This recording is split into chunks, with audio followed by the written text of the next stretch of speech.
Tinggi Agama Buddha Kertarajasa. Beliau juga mengajar di kampus tersebut. Saat ini beliau banyak sekali membimbing umat Buddha seluruh Indonesia dalam menyampaikan apa yang beliau ketahui. Untuk itu, mari kita sama-sama dengan judul Anatta Lakkhana Sutta. Pada Bante, disilakan.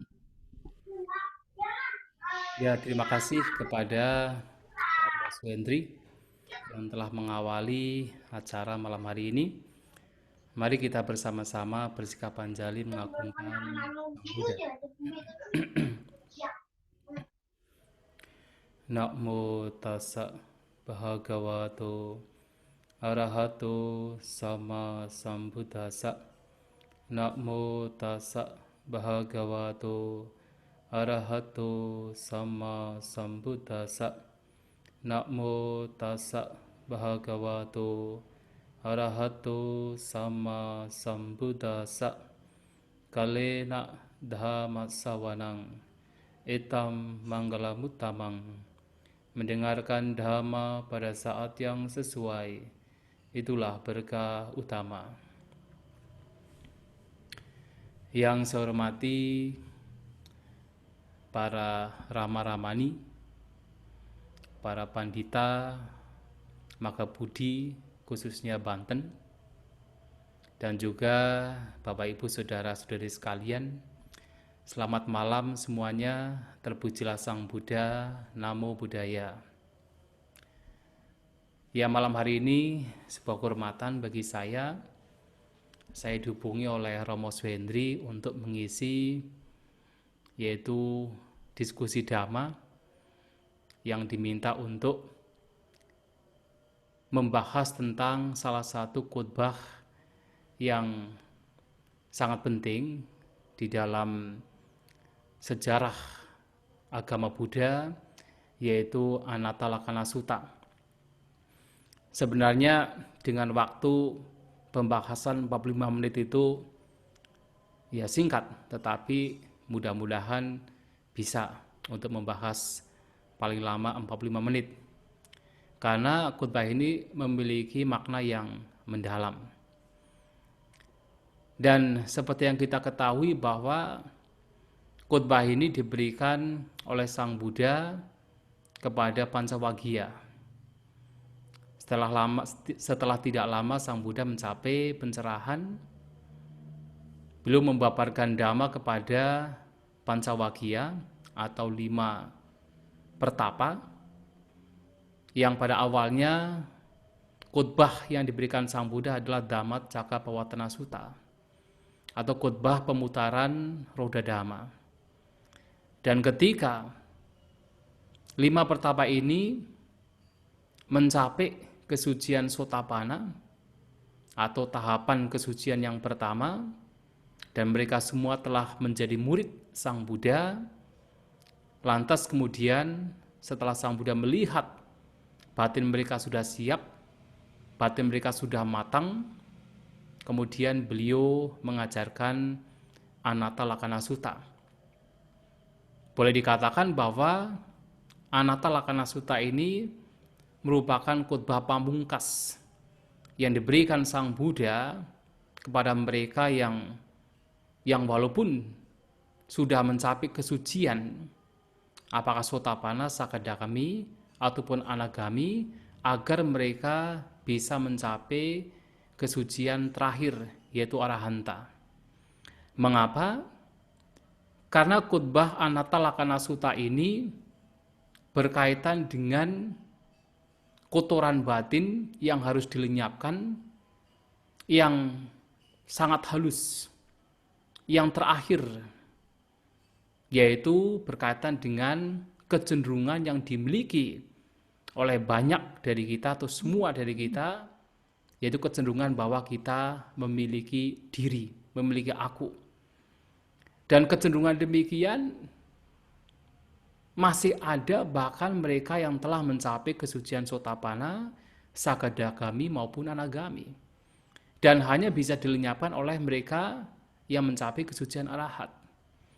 Oleh sebab itu, walaupun Pancawagya ini telah mencapai kesucian Sotapanna, mereka masih harus melenyapkan kecenderungan bahwa ada aku, bahwa ada diri. Nah, disitulah kemudian Sang Buddha membabarkan Anatta Lakkhana Sutta, khotbah tentang karakteristik anatta, atau anatta sebagai karakteristik, anatta atau non-self, tanpa diri sebagai karakteristik. Nah, itu diberikan Sang Buddha kepada Pancawagya. Nah, karena ini membedah sutta sehingga ya baik kita untuk melihat sutanya seperti apa supaya kita bersama-sama melihat dengan jelas apa yang diberikan oleh Sang Buddha, yaitu Sutta Anatta Lakkhana Sutta. Maka saya akan lanjutkan dengan share screen. Ya.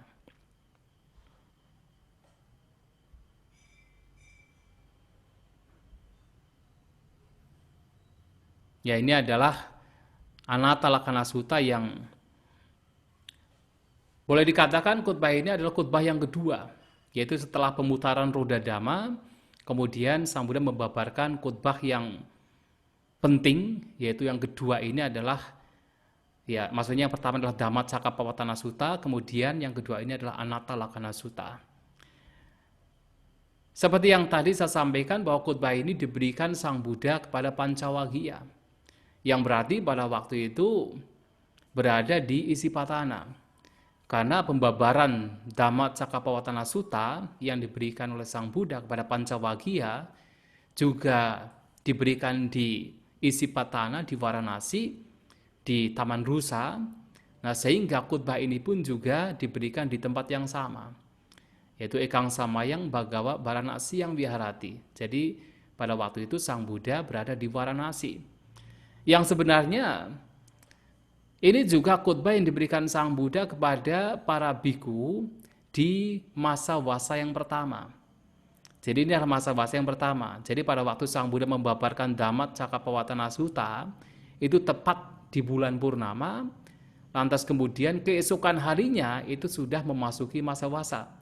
Jadi seperti yang sekarang sedang kami yaitu lakukan selama 3 bulan kami yaitu menghabiskan masa wasa. Nah, seperti ini khotbah Anatta Lakkhana Sutta juga diberikan tepat di masa wasa, yaitu masa wasa pertama dari Sang Buddha. Ya, sehingga masa wasa pertama adalah di Varanasi, di Isipatana, di Taman Rusa. Nah, apa isi khotbah dari Sang Buddha? Nah, di sini sebenarnya Sang Buddha itu memberikan penjelasan mengenai bagaimana kita melihat pancakanda. Bagaimana kita melihat 5 gugusan. Nah, sebelum kita melihat apa yang diberikan Sang Buddha berkaitan dengan 5 gugusan, berkaitan dengan pancakanda, tentu kita harus tahu dulu apa sebenarnya pancakanda. Nah, apalagi kita sebagai umat Buddha yang dalam khotbah-khotbah Sang Buddha ini seringkali dijelaskan, ditunjukkan tentang pancakanda. Bagaimana seseorang hendaknya melihat dengan kebijaksanaan apa itu pancakanda, apa itu 5 gugusan. 5 gugusan yang membentuk kita sebagai manusia.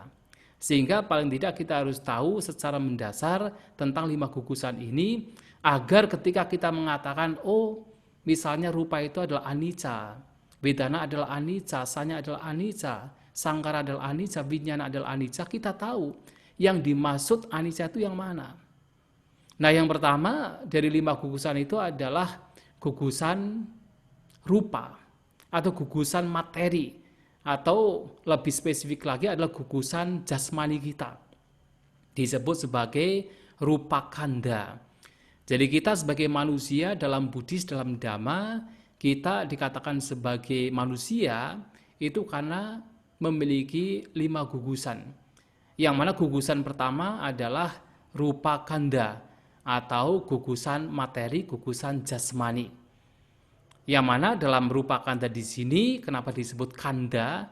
Kanda itu adalah gugusan atau kelompok, karena memang di dalam jasmani kita terdiri dari berbagai faktor, jadi berbagai bagian.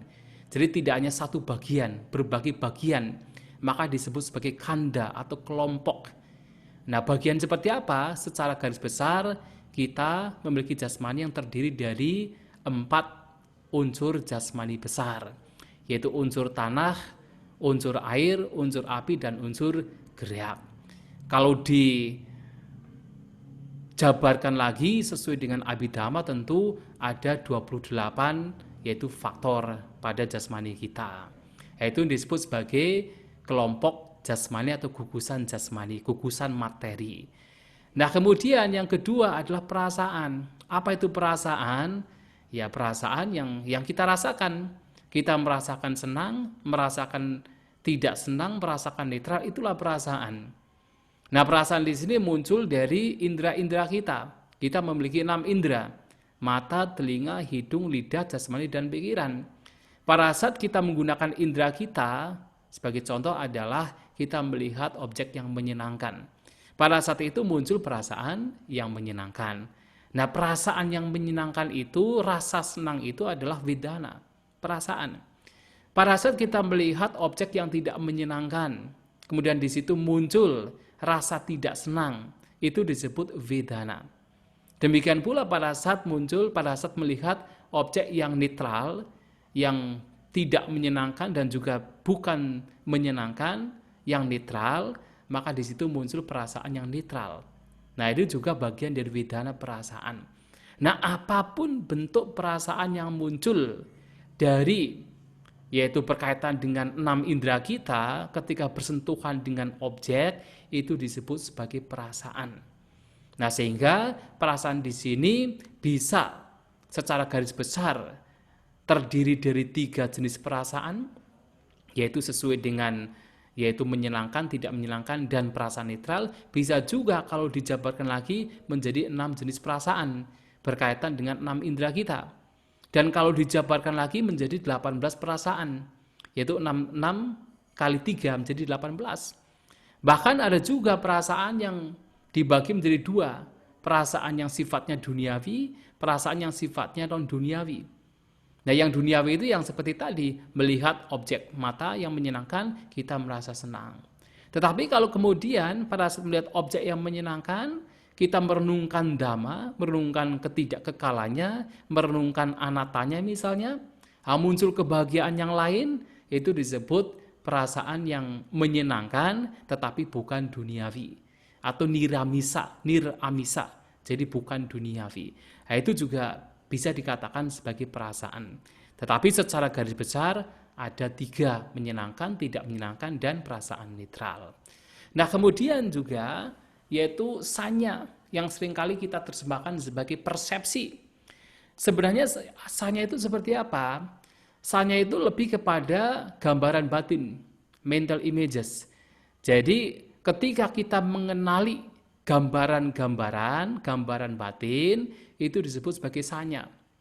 Sebagai contoh apa? Kalau kita misalnya berpikir tentang vihara. Pada saat kita berpikir tentang vihara, apa yang kita lihat? Dalam batin kita itu ada gambar vihara.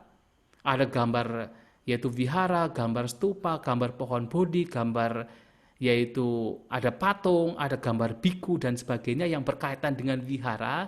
Nah, gambaran yang muncul dalam batin kita itu disebut sebagai sanya. Makanya seringkali ada mengatakan sanya itu berkaitan dengan pencerapan ingatan. Sebenarnya ingatannya itu adalah sangkara.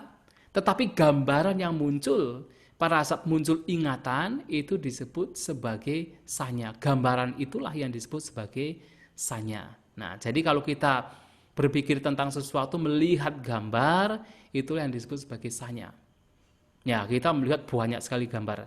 Nah, karena banyak sekali gambar yang bisa berkaitan dengan 6 indera kita, ya sanya juga disebut kanda, gugusan atau kelompok. Jadi banyak sekali persepsi, banyak sekali sanya. Itu sanya.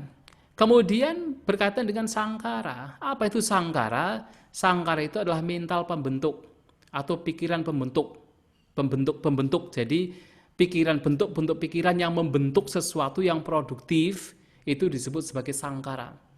Nah, kalau di dalam Abhidhamma di sana disebutkan ada 50 jenis sangkara, ya kan, 50. Nah, di situ ada yaitu yang baik, ada juga yang buruk. Jadi yang baik-baik seperti kebijaksanaan, perhatian, cinta kasih, kasih sayang. Nah, bentuk-bentuk pikiran yang baik itu juga disebut sebagai sangkara. Sedangkan yang buruk-buruk seperti keserakahan, kebencian, dan juga kebodohan, iri hati, ya dengki, marah, dan apapun bentuk pikiran yang sifatnya tidak baik, itu disebut sebagai sangkara. Nah, kemudian winyana. Winyana itu adalah kesadaran yang berkaitan dengan 6 jenis kesadaran. Pada saat kita melihat menggunakan mata, kita sadar dengan pengalaman melihat, itu disebut winyana atau caku winyana. Pada saat di situ ada pengetahuan tentang mendengar, ketika kita mendengar suara, di situ ada yaitu si pengetahu yang mengetahui adanya yaitu suara, di situ disebut kesadaran telinga. Demikian pula pada saat kita mencium bebauan menggunakan hidung dan kita sadar di situ, itu disebut sebagai kesadaran hidung. Demikian pula lidah, jasmani, dan juga pikiran. Ada 6 jenis kesadaran. Nah, kita manusia ini hanya merupakan gabungan kompilasi dari 6 jenis gugusan ini, 5 jenis gugusan atau pancakanda. Tidak lebih dari itu.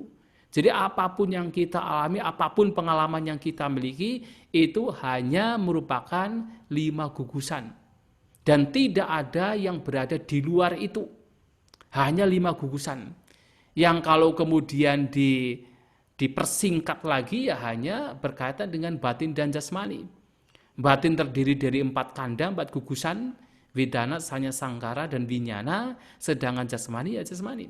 Hanya itu saja, tidak lebih dari itu.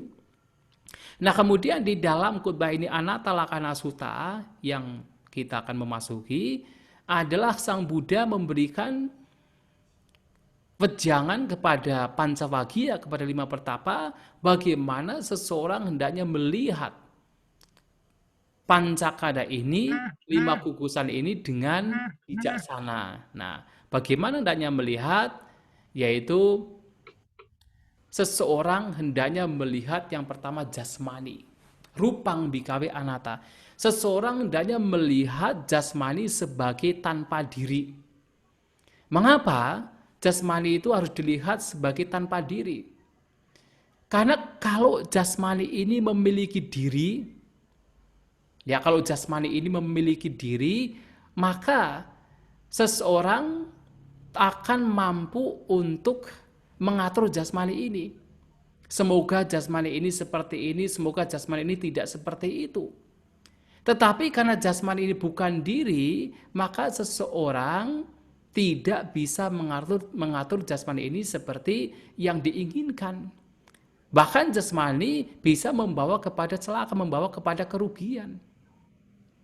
Nah, karena tidak bisa mengatur jasmani, tidak bisa mengontrol jasmani sesuai dengan keinginannya, maka hendaknya jasmani ini dilihat sebagai bukan diri atau anatta.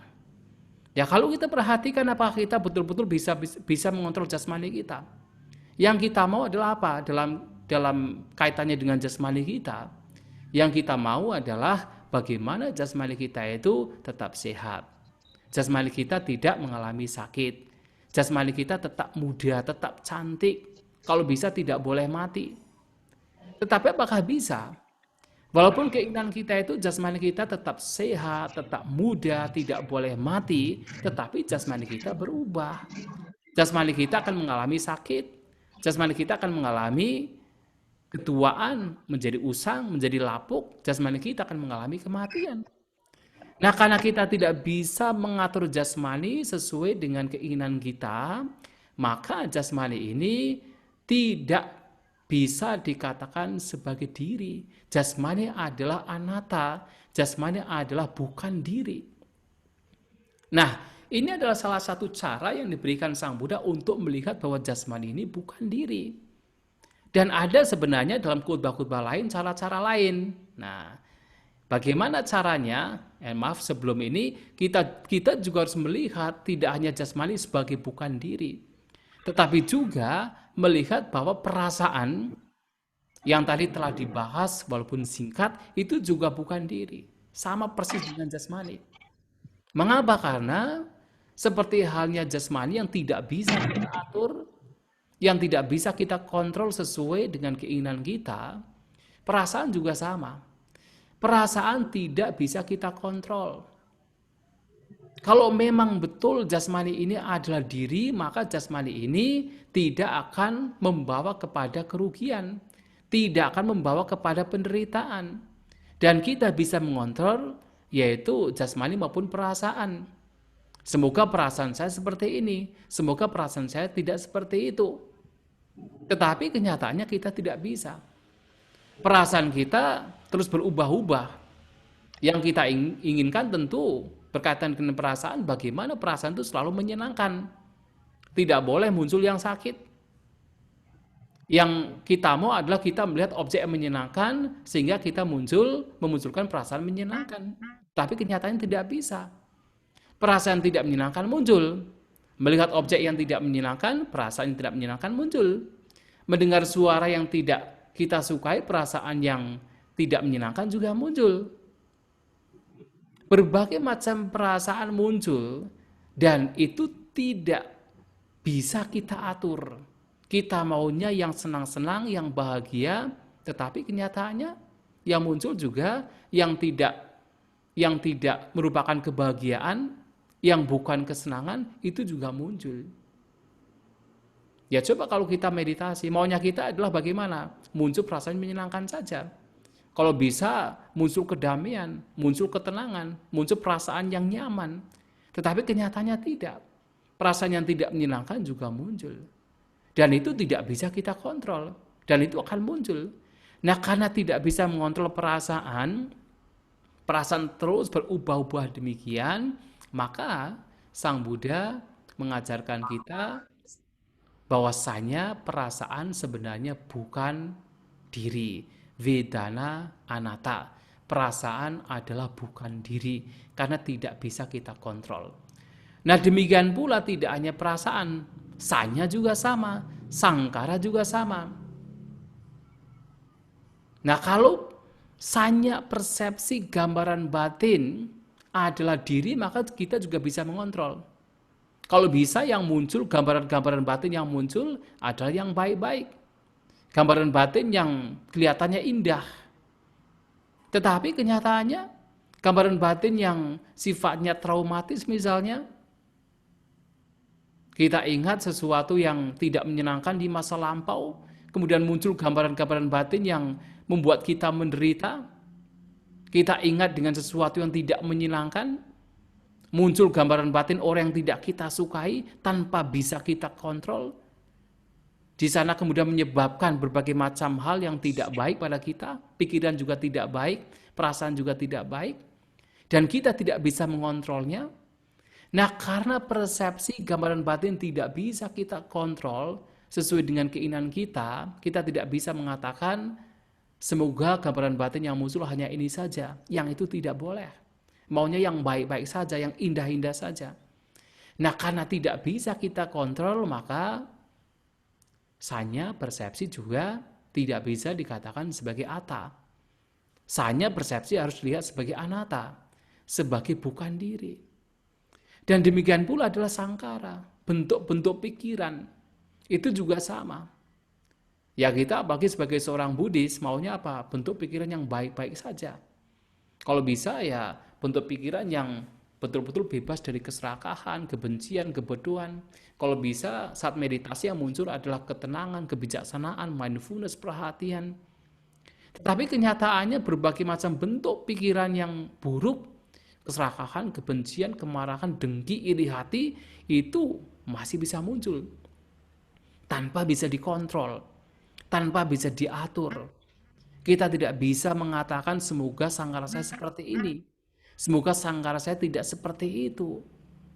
Nah karena tidak bisa diatur demikian, maka sangkara, bentuk-bentuk pikiran pembentuk, ini tidak bisa dikatakan sebagai atta, tidak bisa dikatakan sebagai diri.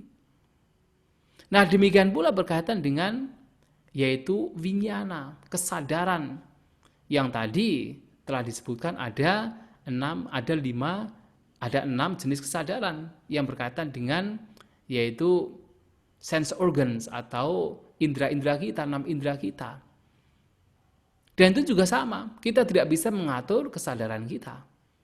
Apakah kita bisa kemudian mengatakan yang saya inginkan adalah kesadaran mata saja? Saya tidak mau kesadaran telinga muncul. Tidak bisa. Karena pada saat kita melihat kemudian ada suara yang muncul, yang itu masih didengar oleh telinga kita, maka pada saat itu tanpa bisa kita kontrol, kita mendengar suara. Dan ketika mendengar suara, di situ kesadaran mata sudah lenyap. Yang ada adalah kesadaran telinga. Tidak bisa kita kontrol. Dan demikian pula apakah kita mau atau bisa untuk mengatur bahwa kesadaran saya itu hanya kesadaran telinga saja. Saya tidak mau kesadaran mata itu muncul. Saya tidak mau kesadaran hidung itu muncul. Maunya telinga saja. Juga tidak bisa. Karena pada saat kita mendengar kemudian tercium bau sesuatu, pada saat itu muncul kesadaran hidung. Pada saat kita mendengar kemudian kita melihat orang yang lewat, pada saat itu muncul kesadaran mata. Tidak bisa kita kontrol. Nah, karena tidak bisa kita kontrol, kita tidak bisa mengatur kesadaran kita sesuai dengan keinginan kita, maka kesadaran juga tidak bisa disebut sebagai atta, tidak bisa disebut sebagai diri. Nah, di sini dalam khotbah ini bagaimana Sang Buddha menunjukkan kepada Pancawagya, kepada 5 pertapa, kepada 5 biku, bahwasanya rupa, vedana, sanya, sangkara, dan vinyana harus dilihat sebagai anatta, sebagai bukan diri. Karena mereka tidak bisa dikontrol, tidak bisa diatur sesuai dengan keinginan masing-masing orang. Nah, ini bagaimana Sang Buddha menunjukkan bahwasanya 5 gugusan adalah anatta. Tetapi sebenarnya kalau kita melihat dalam khotbah-khotbah lainnya ada berbagai cara untuk melihat bahwasanya kesadaran dan juga lainnya, gugusan lainnya adalah anatta. Ya, jadi seperti misalnya kita melihat dari sisi kekosongannya. Jadi di beberapa khotbah lain kita diajak untuk melihat bagaimana 5 gugusan ini sebagai anatta, sebagai bukan diri. Karena memang 5 gugusan ini ternyata memang kosong dari diri. Kenapa dikatakan kosong dari diri? Karena yang disebut sebagai makhluk itu merupakan perpaduan dari berbagai macam unsur, yaitu yang kalau kita persingkat perpaduan dari batin dan jasmani. Kalau kita jabarkan lagi ternyata merupakan perpaduan dari 5 gugusan. Nah, ternyata setelah dipilah-pilah dibagi menjadi 5 gugusan, di dalam masing-masing gugusan juga tidak ditemukan sebagai entitas. Tidak ditemukan sebuah entitas yang kekal, entitas yang permanen, entitas yang tidak berubah. Tidak ditemukan. Tidak ditemukan atta di dalamnya. Dan tidak hanya bahwasanya kita manusia itu terdiri dari 5 gugusan, dalam artian hanya 5 gugusan, tetapi ternyata masing-masing gugusan ini juga merupakan perpaduan dari berbagai macam faktor. Seperti yang tadi telah disebutkan di awal. Ternyata kalau kita melihat jasmani kita, yang kelihatannya merupakan satu kesatuan solid, ternyata itu juga merupakan gabungan atau perpaduan dari berbagai unsur. Ada unsur padat, unsur cair, unsur api, dan unsur angin. Ada 4 unsur. Nah, kalau kita melihat dari sisi sains malahan, ya perpaduan dari jasmani ini itu juga masih dipilah-pilah lagi, masih dijabarkan lagi. Bahwasanya ternyata jasmani kita, materi kita ini ternyata hanya merupakan gabungan dari, yaitu yang disebut atom. Nah, atom itu sendiri juga merupakan gabungan dari apa? Proton, elektron. Jadi setelah dipilah-pilah, dibagi, dipecah-pecah, ternyata dalam jasmani ini tidak ditemukan sebagai diri, tidak ada iti, tidak ada entitas. Maka Sang Buddha mengatakan bahwa jasmani ini diibaratkan seperti apa? Diibaratkan seperti buih. Kalau kita melihat sungai, kemudian ada air terjun. Nah, di situ biasanya ada buih. Nah, jasmani kita itu yang kelihatannya solid ternyata hanya merupakan yaitu gabungan dari berbagai macam unsur yang seperti halnya buih. Demikian pula perasaan kita, persepsi kita, sangkara kita, winyana kita juga merupakan gabungan dari berbagai macam unsur, berbagai macam faktor. Nah, perasaan ini juga banyak sekali bentuk perasaan. Seperti yang tadi telah disebutkan. Kita melihat dari sisi yaitu 3 jenis perasaan, dari 6 jenis perasaan, 18 jenis perasaan, 36 perasaan. Bahkan kalau kita hitung lagi, lampu sekarang dan akan datang, ya menjadi 108 perasaan. Itu yang dilihat secara garis besar. Bahkan dalam satu perasaan saja, antara satu perasaan dengan lainnya, intensitas, misalnya kalau kita bicara perasaan menyenangkan. Sejam yang lalu saya merasa senang, kemudian sekarang saya merasa senang.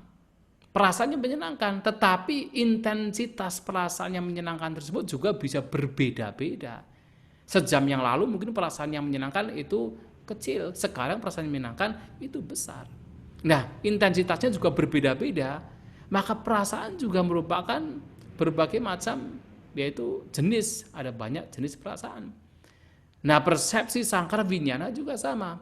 Nah, karena ternyata yang disebut sebagai makhluk ini merupakan perpaduan gabungan dari berbagai macam faktor, berbagai macam unsur, dan di dalamnya tidak ditemukan inti, tidak ditemukan entitas, maka dikatakan sebagai yang disebut makhluk ini sebenarnya kosong dari inti, kosong dari entitas, kosong dari atta, maka disebut sebagai anatta. Nah, kemudian kita juga bisa melihat dari sisi ketidakkekalannya. Bagaimana ternyata kita makhluk ini merupakan perpaduan dari unsur-unsur dari gugusan yang terus mengalami perubahan. Perasaan kita, jasmani kita, persepsi kita, bentuk-bentuk pikiran kita, kesadaran kita, itu merupakan fenomena yang terus mengalami perubahan, tidak pernah berhenti, tidak pernah stabil, terus mengalami perubahan.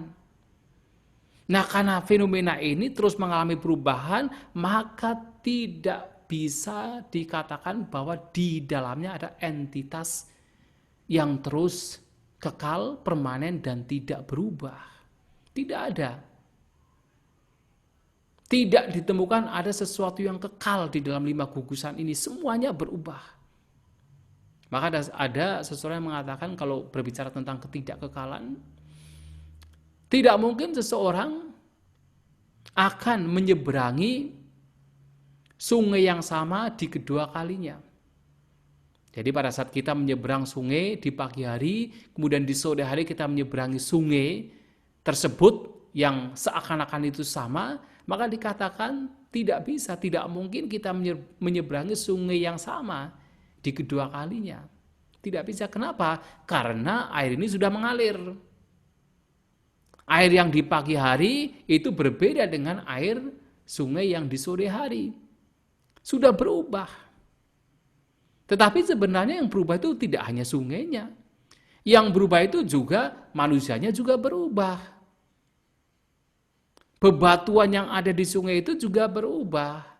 Pohon-pohon yang ada di sungai itu juga berubah. Rumput-rumput juga sudah berubah. Semuanya sudah berubah. Yang pagi hari semua hal, semua fenomena yang ada di pagi hari itu sudah tidak ada. Sudah berubah. Dan ketika sore hari sudah mengalami sudah banyak perubahan yang terjadi. Dan tidak ada satupun fenomena yang stable. Semua berubah, tidak permanen. Karena perubahan inilah maka dikatakan sebagai bahwa jasmani, perasaan, persepsi, bentuk pikiran, dan juga kesadaran harus dilihat sebagai anatta, sebagai bukan diri. Karena tidak rata di situ, tidak ada entitas di situ, semua adalah perubahan. Dan juga kita harus melihat bahwasanya 5 gugusan ini atau 5 kelompok kehidupan ini sebagai anatta karena tidak ada satupun fenomena yang bisa dikatakan sebagai milik. Ya, seperti yang tadi telah dibacakan dalam Dhammapada, bahwa ternyata tidak ada yang disebut sebagai milik. Bagaimana seorang anak dikatakan sebagai milikku? Bagaimana seorang yaitu kekayaan dikatakan sebagai milikku? Sedangkan diri ini juga bukan sebagai milik. Nah, kenapa tidak bisa dikatakan sebagai milik? Ya tadi, karena memang di situ tidak ada si pemilik. Di situ tidak ada atta sebagai pemilik. Tidak ditemukan atta di dalamnya. Yang ada adalah perubahan terus-menerus yang tidak pernah berhenti. Yang ada hanyalah sekedar perpaduan dari berbagai gugusan, berbagai faktor. Tidak ada si pemilik. Karena tidak ada si pemilik, lantas apa yang kemudian dimiliki? Nah, karena 5 gugusan ini di dalamnya tidak ada si pemilik, seseorang tidak bisa mengatur apapun yang muncul sesuai dengan keinginannya, maka ini juga harus dijadikan sebagai pemahaman bahwasanya tidak ada atta, bahwasanya di dalam yang disebut sebagai makhluk tidak ditemukan atta, yang ada adalah anatta, bukan diri. Nah, kemudian Bapak Ibu Saudara-saudari sekalian, Sang Buddha setelah menegaskan kepada Pancawagya bahwa 5 gugusan ini harus dilihat sebagai anatta, lantas Sang Buddha bertanya kepada Pancawagya, "Tangking manyata bikawi, wahai para biku, bagaimana menurut kalian? Rupang nicang wa anicang wa, apakah jasmani itu kekal atau tidak kekal?" Ya tentu dikatakan jasmani adalah tidak kekal. Kemudian apa yang tidak kekal, memberikan duka atau memberikan suka, memberikan penderitaan atau memberikan kebahagiaan, dukang wa tang sukang wa. Nah, mereka tentu menjawab, yang tidak kekal tentunya memberikan penderitaan. Ya, apapun yang tidak kekal pada akhirnya kalau dilekati memberikan penderitaan. Lantas, yang tidak kekal, yang memberikan penderitaan, yang merupakan fenomena yang mengalami perubahan, apakah pantas untuk dilihat sebagai etang mama, eso hamasmi, meso atta? Pantas untuk dilihat sebagai ini milikku, ini aku, atau ini diriku? Nah, tentu mereka menjawab, ya, yang tidak kekal, yang merupakan penderitaan, yang merupakan fenomena mengalami perubahan, tidak pantas untuk dilihat sebagai ini milikku, ini aku, ini diriku. Nah, ini penting berkaitan dengan hal ini. Mengapa? Karena pada saat kita menganggap bahwa sesuatu dianggap sebagai milik, sesuatu dianggap sebagai ini aku, sesuatu dianggap sebagai ini diriku, pada saat itu sudah ada kecenderungan bahwa ada atta. Ya, harus dilihat di sini bahwa yang disebut sebagai atta itu tidak ada. Tidak ada. Tetapi yang menjadi masalah adalah kita manusia, kita makhluk, itu masih memiliki sebuah kecenderungan, sebuah anggapan, sebuah notion, kecenderungan anggapan notion bahwa kita memiliki atta, kita memiliki diri, dan itu sangat kuat, sangat melekat. Walaupun kita itu sudah didoktrin untuk melihat bahwa tidak ada diri, tetapi kecenderungan bahwa ada diri itu begitu kuat. Nah, kecenderungan demikian akan tampak pada saat seseorang berpikir, yang pertama, ini milikku. Ini milikku. Benda-benda yang ada di luar, yang biasanya dianggap sebagai menyenangkan, dianggap sebagai secara konvensional sebagai milik, kemudian langsung dianggap ini milikku. Nah, pada saat seseorang mengatakan ini milikku, di situ sudah ada tanha. Nah, jadi di sini biasanya dalam kitab komentar dikatakan bahwa ketika seseorang beranggapan ini milikku, ini aku, ini diriku, ini berkaitan dengan 3 jenis kotoran batin. Ketika mengatakan ini milikku, maka muncul di situ ada tanha, nafsu keinginan. Ketika mengatakan ini aku, di situ ada mana, ada pembandingan. Nah, mana di sini biasanya diterjemahkan sebagai kesombongan, tetapi sebenarnya bukan kesombongan, lebih kepada pembandingan. Dari kata man itu to measure. Man itu artinya untuk membandingkan, untuk mengukur. Dan ketika muncul sebuah pikiran dalam batin, esome ata, ini adalah diriku, maka di situ sudah ada pandangan salah, yaitu didik, lebih kepada mica didik. Pandangan salah berkaitan dengan diri. Nah, tanha mana didik ini merupakan apa? Merupakan yang disebut sebagai papanca. Papanca adalah mental proliferation atau itu obsesi pikiran atau pikiran yang sudah terobsesi. Itu namanya papanca, dan itu di situ banyak kotoran batin yang muncul. Nah, pada saat kita itu menganggap bahwa ini milikku, coba kita rasakan. Ketika kita mengatakan ini milikku, maka di situ ada notion, ada sense, ada anggapan bahwa ada aku di sini. Ada aku di sini, ada diri di sini. Ini milikku. Maka ada aku, ada diri di sini. Dan tentu dalam hal ini ketika berbicara tentang tanha, ya tentu ada 3 jenis tanha. Ada kama tanha, bawa tanha, dan wibawa tanha. Yang 3 jenis tanha ini saling terkait. Misalnya apa? Pada saat kita melihat objek yang kita anggap sebagai milik, objek yang menyenangkan. Misalnya kita melihat rumah kita misalnya. Begitu melihat rumah kita yang indah, yang menyenangkan, langsung muncul pemikiran ini milikku. Ketika kita menyenangi objek rumah dengan tanha, itu disebut sebagai kama tanha. Atau nafsu keinginan yang berkaitan dengan kesenangan indera. Nah, kemudian pada saat kita itu ingin mempertahankan, ada sebuah keinginan untuk mempertahankan, untuk tidak mau berubah berkaitan dengan rumah yang kita anggap sebagai milik. Di situ sudah ada bawa tanha. Ada sebuah keinginan untuk mempertahankan, untuk terus menjadi, untuk tidak mau berubah.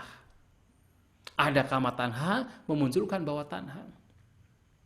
Tetapi kalau kemudian ternyata yang dianggap sebagai milik itu berubah, atau katakan tidak sesuai dengan keinginan kita, nah di situ muncul apa? Muncul kebencian, muncul ketidaksukaan. Muncul keinginan untuk terlepas, untuk lari, untuk menjauh dari objek yang sudah tidak sesuai dengan keinginan kita. Nah, di situ adalah wibawa tanha. Nah, ketika muncul tanha seperti ini, di situ sudah ada kecenderungan bahwa ada aku di sini, ada diri di sini. Ini berkaitan dengan etang mama, ini milikku. Maka muncul tanha. Maka di situ muncul ada kecenderungan bahwa ada aku. Nah, yang ada itu ya kecenderungan. Sebenarnya aku tidak ada, diri tidak ada, atta tidak ada. Yang ada adalah kecenderungan yang kita buat sendiri. Nah, kemudian persepsi kecenderungan anggapan bahwa ada atta ini juga muncul pada saat kita mempunyai anggapan ini aku. Ada aku di sini, ini aku loh. Ketika mengatakan ada ini aku, berpikir ini aku, di situ sudah ada kecenderungan yang kuat sekali bahwa ada atta di sini, ada diri di sini.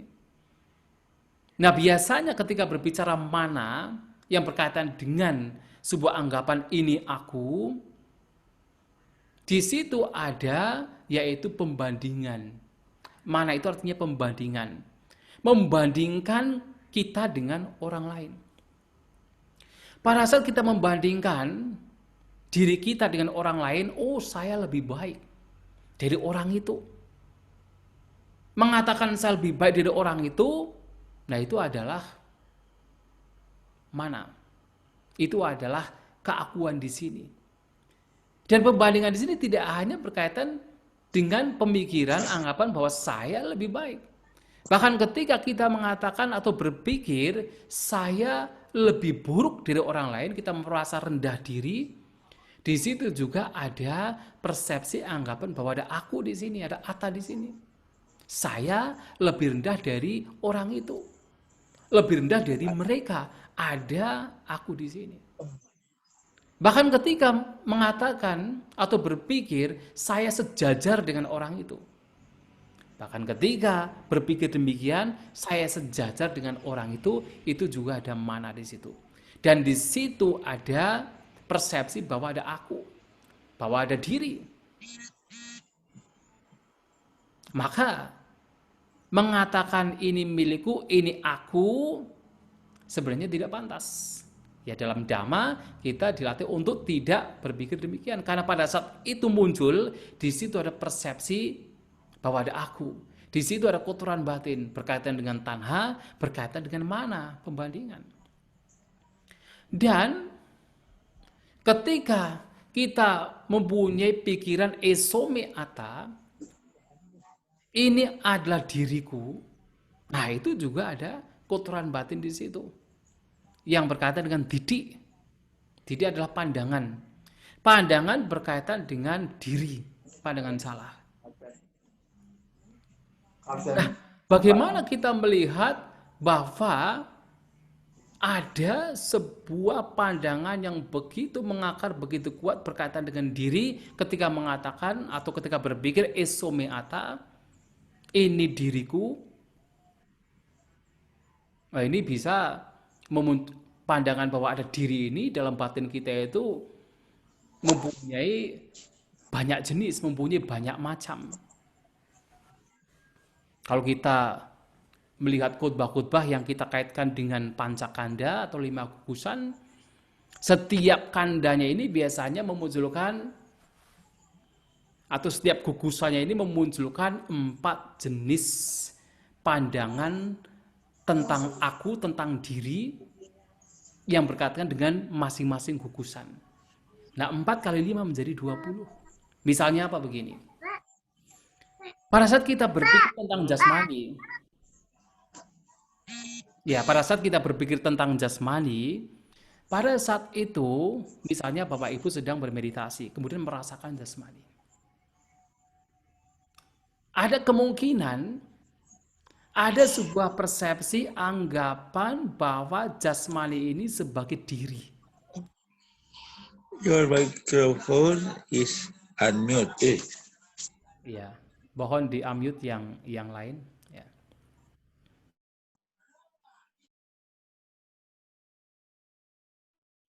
Sudah, Bante. Oke, terima kasih. Ya, jadi pada saat kita itu bermeditasi, kemudian kita merasakan jasmani kita. Terkadang di situ ada sebuah anggapan persepsi seakan-akan bahwa jasmani ini adalah diri. Jasmani ini adalah diri, ada diri yaitu jasmani kita.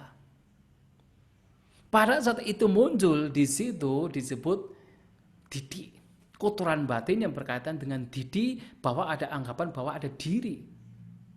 Yang mana jasmani adalah diri. Atau terkadang pada saat kita merasakan jasmani saat meditasi, seakan-akan kita melihat bahwa jasmani ini milik sang diri. Bahwa jasmani ini adalah miliknya sang diri. Ada sesuatu yang melihat jasmani bahwa jasmani adalah miliknya sang diri. Ini juga sudah merupakan sebuah persepsi anggapan bahwa ada diri. Nah, itu sangat halus dan lihai sekali. Anggapan demikian sangat lihai muncul dalam batin kita. Atau pada saat merasakan jasmani ini, kita melihat seakan-akan bahwa diri ini berada di dalam jasmani. Kita merasa bahwa jasmani besar, kemudian dirinya itu berada di dalam jasmani.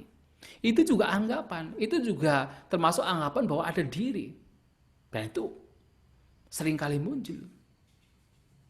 Atau pada saat yaitu hal yang sama terjadi, kemudian kita merasa seakan-akan bahwa jasmani ini sebenarnya miliknya sang diri.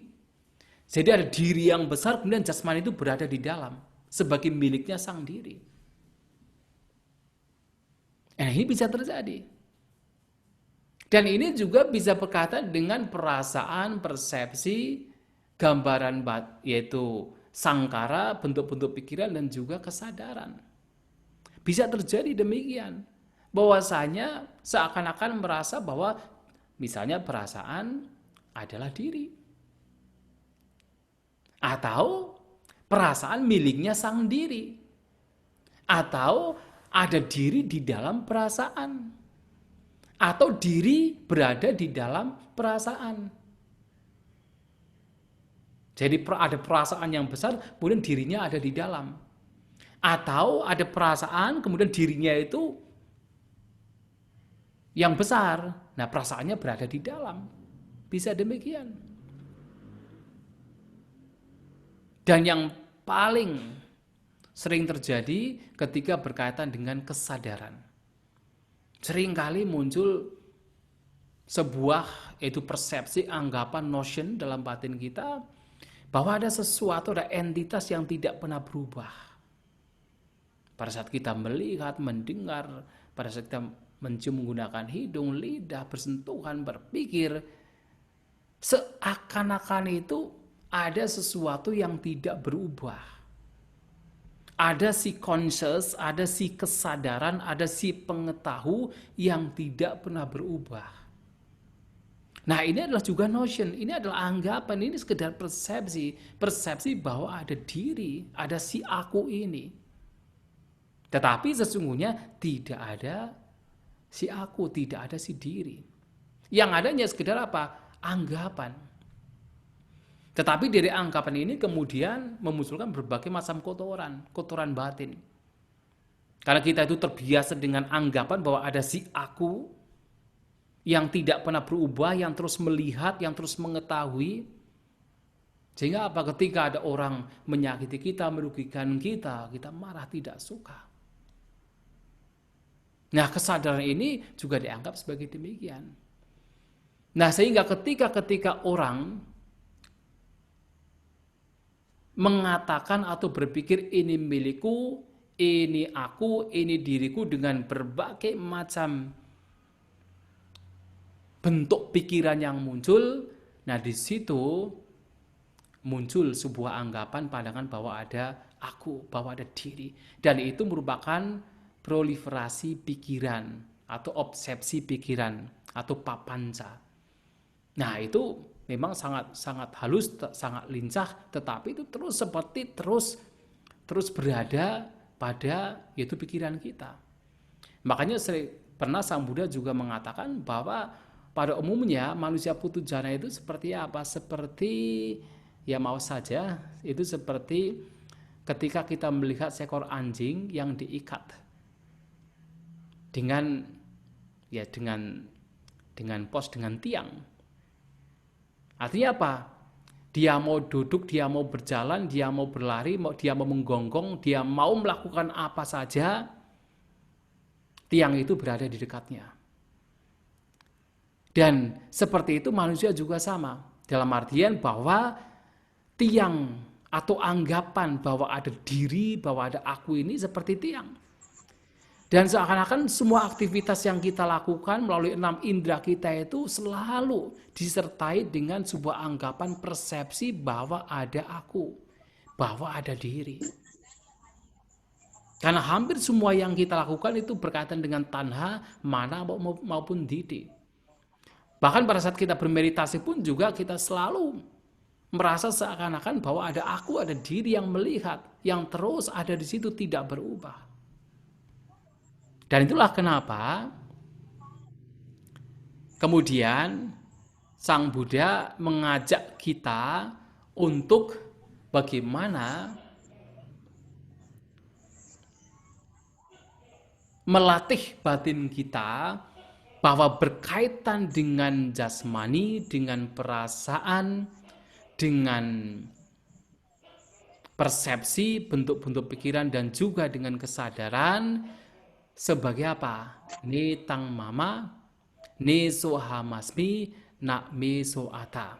Kita hendaknya melatih untuk melihat apapun jasmani, perasaan, persepsi, bentuk pikiran, dan juga kesadaran sebagai ini bukan milikku, ini bukan aku, ini bukan diriku. Nah, di sini dalam khotbah ini Sang Buddha memberikan sebuah pernyataan. Tasmati habikawe, oleh karena itu wahai para biku, yang kincik rupang ati tanaga tak pacu panang, jadi apapun jasmani yang ada, baik yang lampau, yang akan datang, dan sekarang, ajatang wak bahita, yang internal maupun yang eksternal, yang berada di dalam diri maupun di luar diri, olari kang wak suku mangwa, baik yang kasar maupun yang halus, hinang wak panitang, baik yang hina maupun yang mulia, yang durik santikewa, baik yang jauh maupun yang dekat, ada 11 faktor di sini, hendaknya dilihat dengan kebijaksanaan, sama banyak yata butang, dengan kebijaksanaan yang benar sebagaimana adanya, ne tang mama, ne sohamasmi, nak me soata. Jadi ini bukan milikku, ini bukan aku, ini bukan diriku. Harus lihat demikian. Jadi apapun jasmani yang sekarang, tentu sekarang yang kita alami, atau yang lampau, atau yang akan datang, yang nanti akan kita alami, itu harus dilihat. Bahwa itu juga bukan milikku, bukan aku, bukan diriku. Bagaimana kita melihat? Ya dengan merenungkan seperti yang tadi telah disampaikan oleh Sang Buddha. Merenungkan bahwasanya kalau memang jasmani adalah milik, berarti kita bisa mengontrolnya.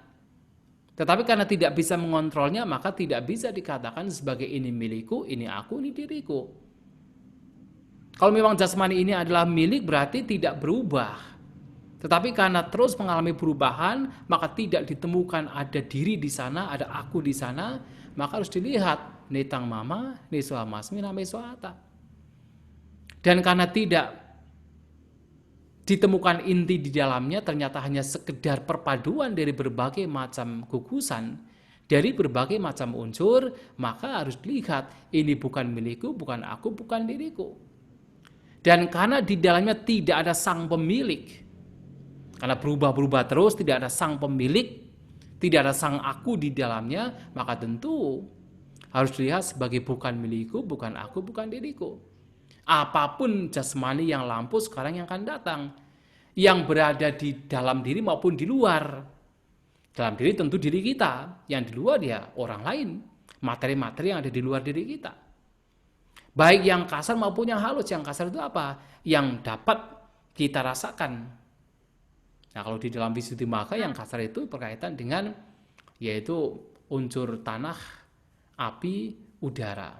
Kemudian juga mata, telinga, hidung, lidah, dan juga jasmani berkaitan dengan objek-objeknya. Itu yang kasar. Yang halus itu apa? Ya unsur air yang halus. Termasuk adalah kalau dalam Abhidhamma ada misalnya indria perempuan, indria pria. Itu tidak bisa dilihat karena halus. Nah, itu pun juga harus dilihat sebagai apa? Sebagai bukan milik, bukan aku, bukan diri. Yang hina, yang mulia juga sama. Yang hina itu yang apa? Ya tentu dalam sebuah kelahiran, ya kita terkadang terlahir di alam rendah, terkadang terlahir di alam yang baik. Ketika terlahir di alam yang rendah, itu dikatakan sebagai hina. Ketika terlahir di alam yang lebih baik, itu sebagai panita. Itu juga dilihat sebagai apa? Sebagai bukan milik, bukan aku, bukan diriku. Baik yang jauh maupun yang dekat, Yang jauh, yang dekat tentu adalah kita. Diri kita, jasmani kita. Yang jauh, yang berada di luar diri kita. Itu juga dilihat dengan cara yang sama. Intinya adalah apapun yang masih bisa dilihat, dianggap sebagai jasmani, sebagai materi, harus dilihat sebagai bukan milik, bukan aku, bukan sebagai diri.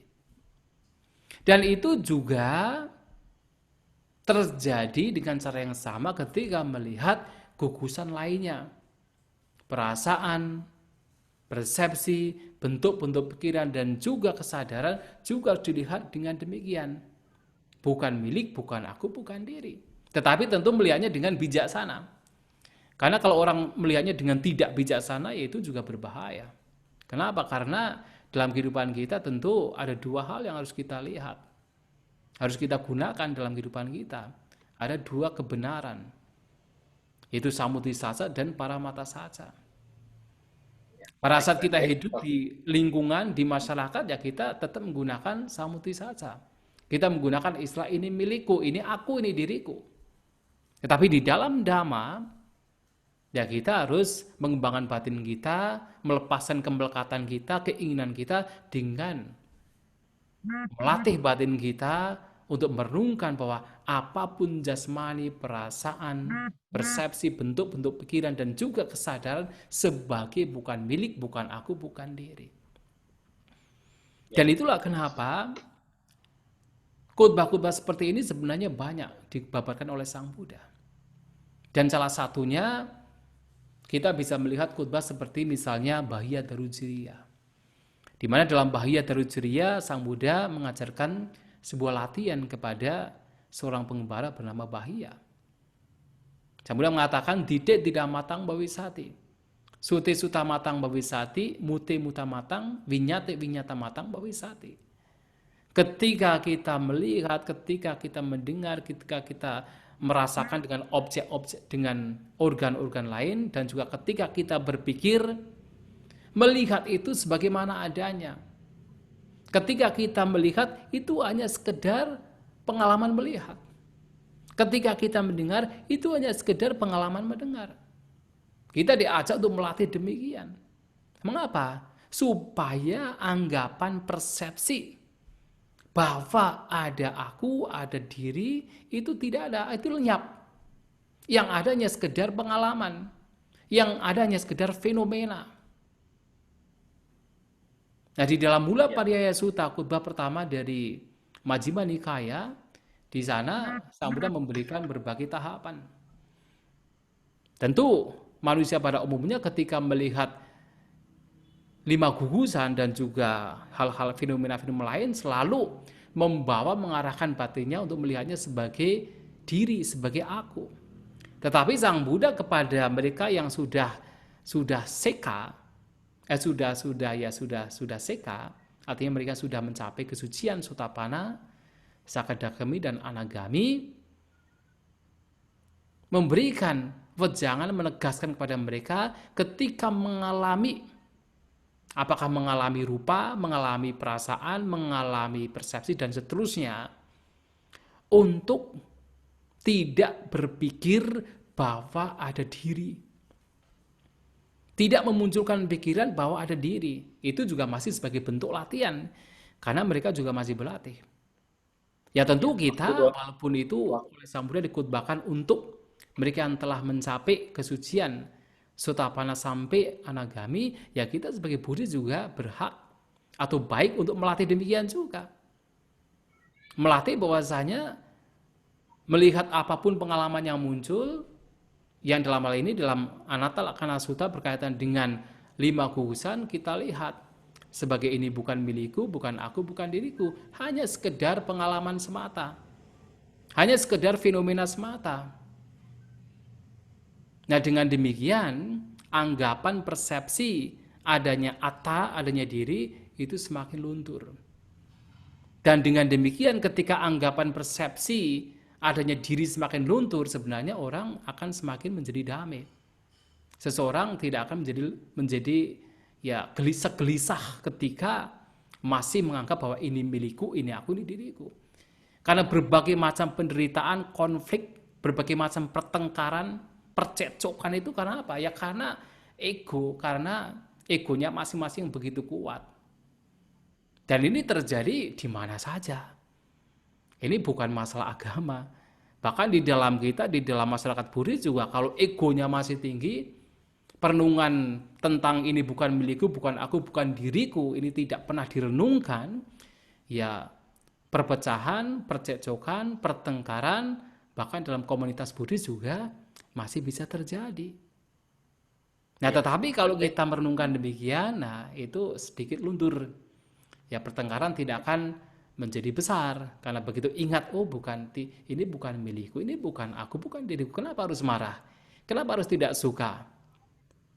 Kenapa harus Waktu memarahi sudah orang habis, lain? Bante. Mohon maaf. Ya, baik. Nah, Sudah. sehingga di sini bahwasanya 5 gugusan ini harus dilihat sebagai bukan milikku, bukan aku, dan bukan diriku. Nah, orang yang melihat 5 gugusan ini dalam 11 faktor itu dikatakan dia akan memiliki nibbida. Nibbida artinya kemuakan atau keengganan. Jadi kalau orang melihat bahwa oh ternyata tidak ada ditemukan atta, tidak ditemukan diri, ternyata semua hal yang berkaitan dengan batin dan jasmani 5 gugusan tidak bisa dijadikan sebagai sandaran, tidak bisa dijadikan sebagai pegangan, maka muncul apa? Nibbida, keengganan. Tidak tertarik lagi. Nah, ketika muncul nibbida, maka muncul viraga. Viraga artinya tidak ada nafsu lagi. Dan kalau sudah tidak ada nafsu terhadap 5 gugusan, ya batin menjadi lebih terbebaskan. Semakin ketidaktertarikan, semakin nafsunya itu lenyap, semakin seseorang menjadi terbebaskan. Dan tentu mereka para arahanta, ya mereka betul-betul sudah tidak ada nafsu lagi, sehingga apa? Batin mereka betul-betul terbebaskan. Nah, ketika terbebasan, ya mereka mencapai yaitu pencapaian tertinggi, yaitu apa? Hancurnya kelahiran, kina jati. Hancurnya kelahiran, fusitang brahmacaryang. Kehidupan suci, kehidupan luhur yang harus dipraktekkan, yaitu telah dipraktekkan. Katang karena yang apa yang harus dilakukan sebagai seorang Buddhis, yaitu melenyapkan semua kotoran batin, semua belenggu, telah dilakukan. Katang karaniang. Nah, sehingga di sini tidak akan muncul kelahiran kembali. Nah, demikian bagaimana melihat 5 gugusan sebagai anatta dengan berbagai macam cara, melihatnya sebagai ini bukan milikku, bukan aku, dan bukan diriku, adalah jalan yang membawa kepada pembebasan.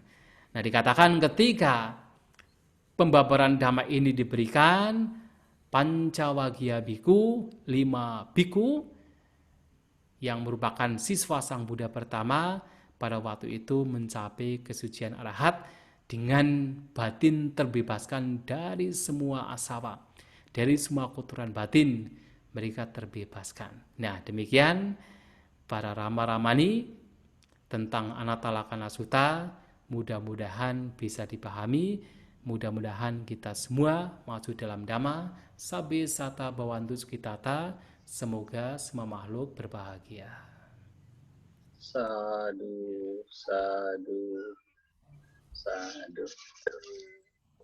Terima kasih Bante atas pemaparan yang sangat luar biasa.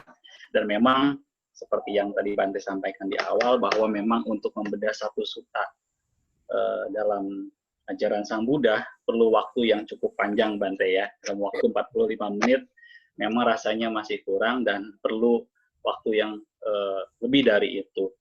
Betul sekali. Baik, Rama-Ramani, pertanyaan-pertanyaan sudah juga dikumpulkan dan rasanya cukup banyak yang bertanya.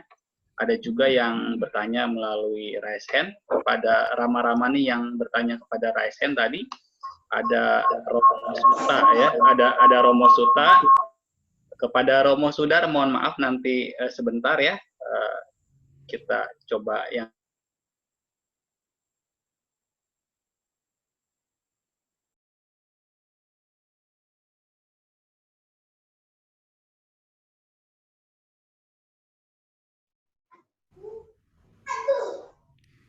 Romo Suhendri mati itu, unmute dulu. oke. Ya, sudah Bante. Ya, terima kasih. Baik, silakan yang bertanya raise hand, Romo Suta. Sudah ada orangnya? Silakan mic-nya dibuka atau mungkin bisa ditampilkan pertanyaan melalui Zoom. Sebentar.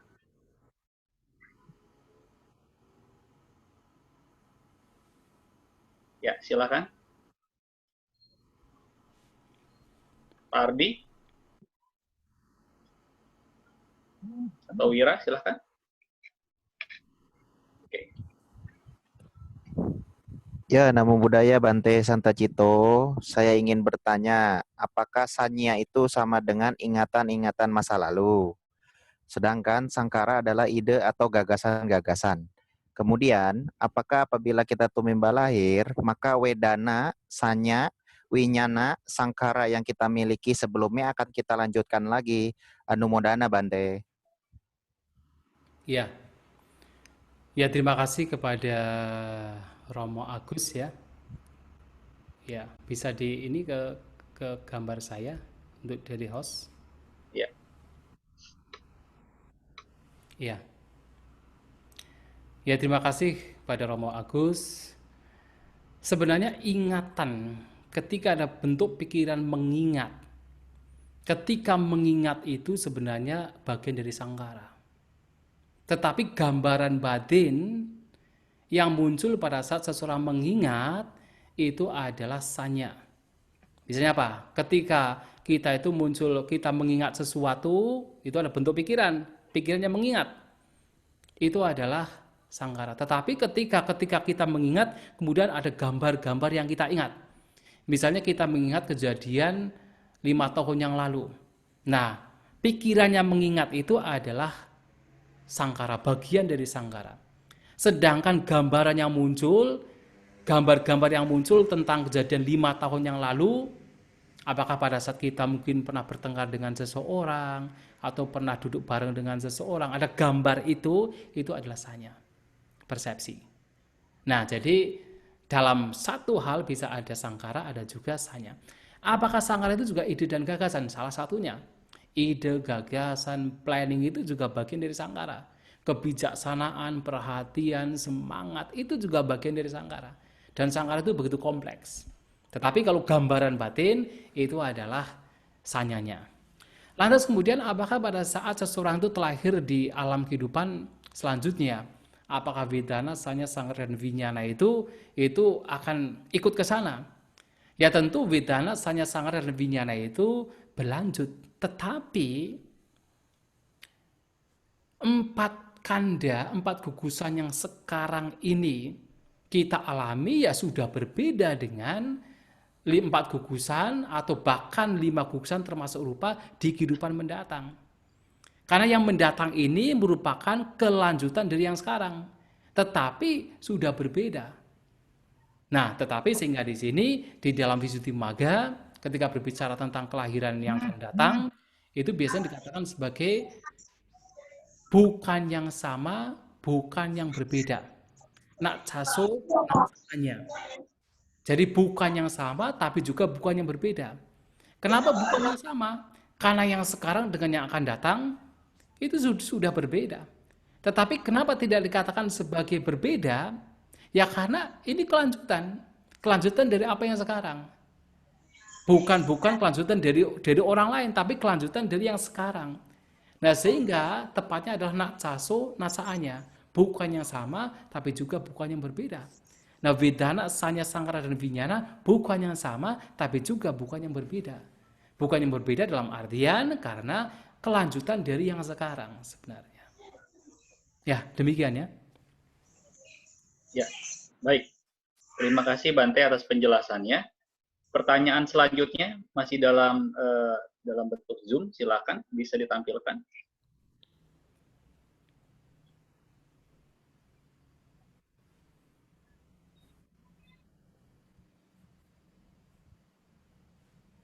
Ya, silakan Pak Ardi atau Wira. Ya, Namo Buddhaya Bante. Saya Lita. Namo Buddhaya Bante. Slide yang selanjutnya silakan. Oh, sorry. Pertanyaan dari Pak Agus. Sudah tadi ya? bagus kok. Oh ya. Ya, sebentar. Ya, host silakan. Pertanyaan dari Pak Sepung ya, dari Romo Sepung dan Ramani Litanawati. Ya, kepada Rama-Ramani yang ingin bertanya langsung bisa raise hand terlebih dahulu. Ya, pertanyaan dari Romo Chong Sepung dan Ramani Lita Nawati. Namo Buddhaya Bante, saya Lita mau bertanya, bagaimana cara mempraktekkan? Ya, tidak dibesarkan, tidak apa-apa. Ya, host. Ya, sebentar ya. Ya, silakan host. Diganti dulu slide-nya. Namo Buddhaya Bante, saya Lita mau bertanya, bagaimana cara mempraktekkan anatta ini dalam kehidupan sehari-hari?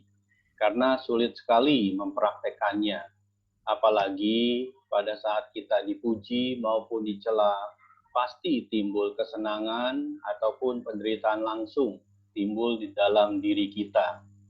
Sedangkan bila ingat anatta, maka yang dipuji atau dicela itu adalah bukan diri kita yang sekarang.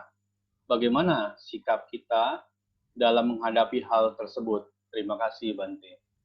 Ya, terima kasih kepada Ibu Litanawati dengan pertanyaannya.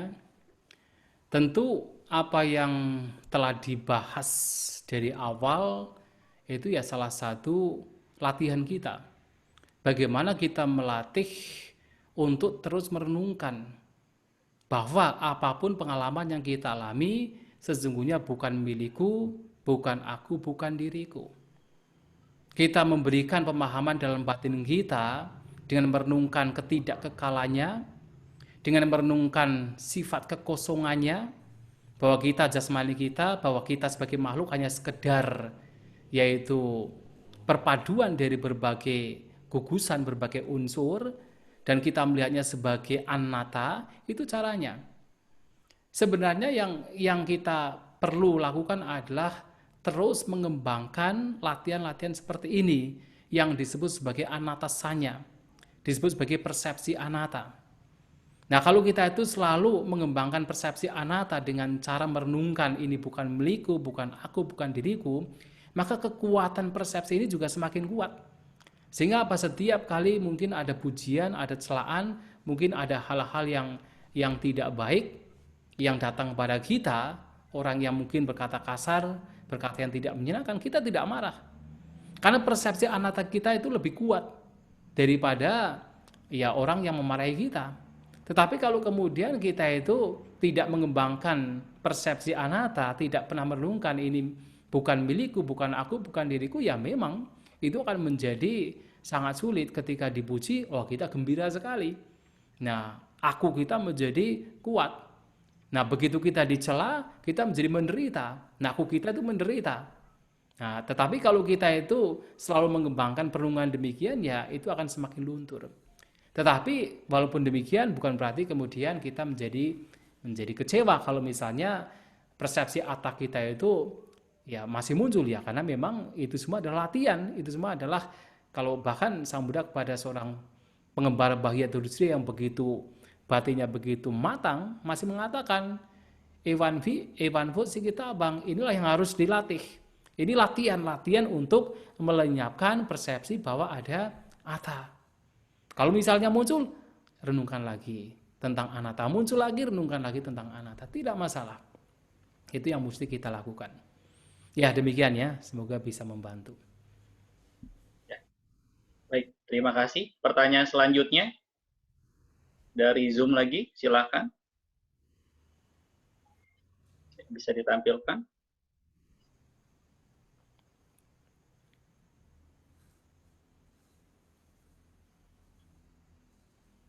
Oke. Ya, silakan.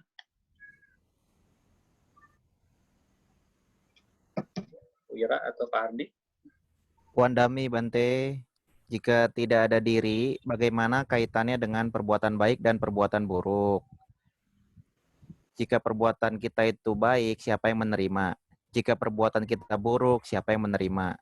Jika tidak ada yang menerima, kemungkinan dapat dipahami bahwa berbuat apa bisa bebas, karena tidak ada si penerima atau tidak ada diri atau tiada aku. Mohon penjelasannya. Wandami Bante, terima kasih. Pertanyaan dari Biku Senajayo. Ya, ya terima kasih kepada Abu So Sinazaya atas pertanyaannya. Ya memang sebenarnya kalau kita berbicara tentang perbuatan dan dampaknya atau buahnya, sebenarnya tidak ada si pelaku dan tidak ada si penerima. Jadi pada dasarnya sejatinya secara paramata saja tidak ada si pelaku dan tidak ada si penerima. Nak karako, jadi tidak ada si pelaku.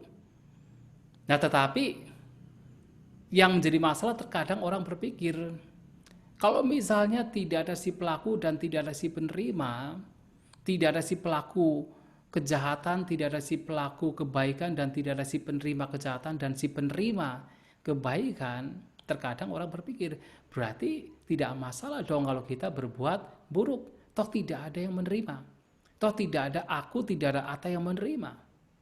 Memang pada dasarnya tidak ada Ata yang menerima, tidak ada aku yang menerima. Tetapi masalahnya adalah anggapan bahwa ada aku, ada diri itu masih ada.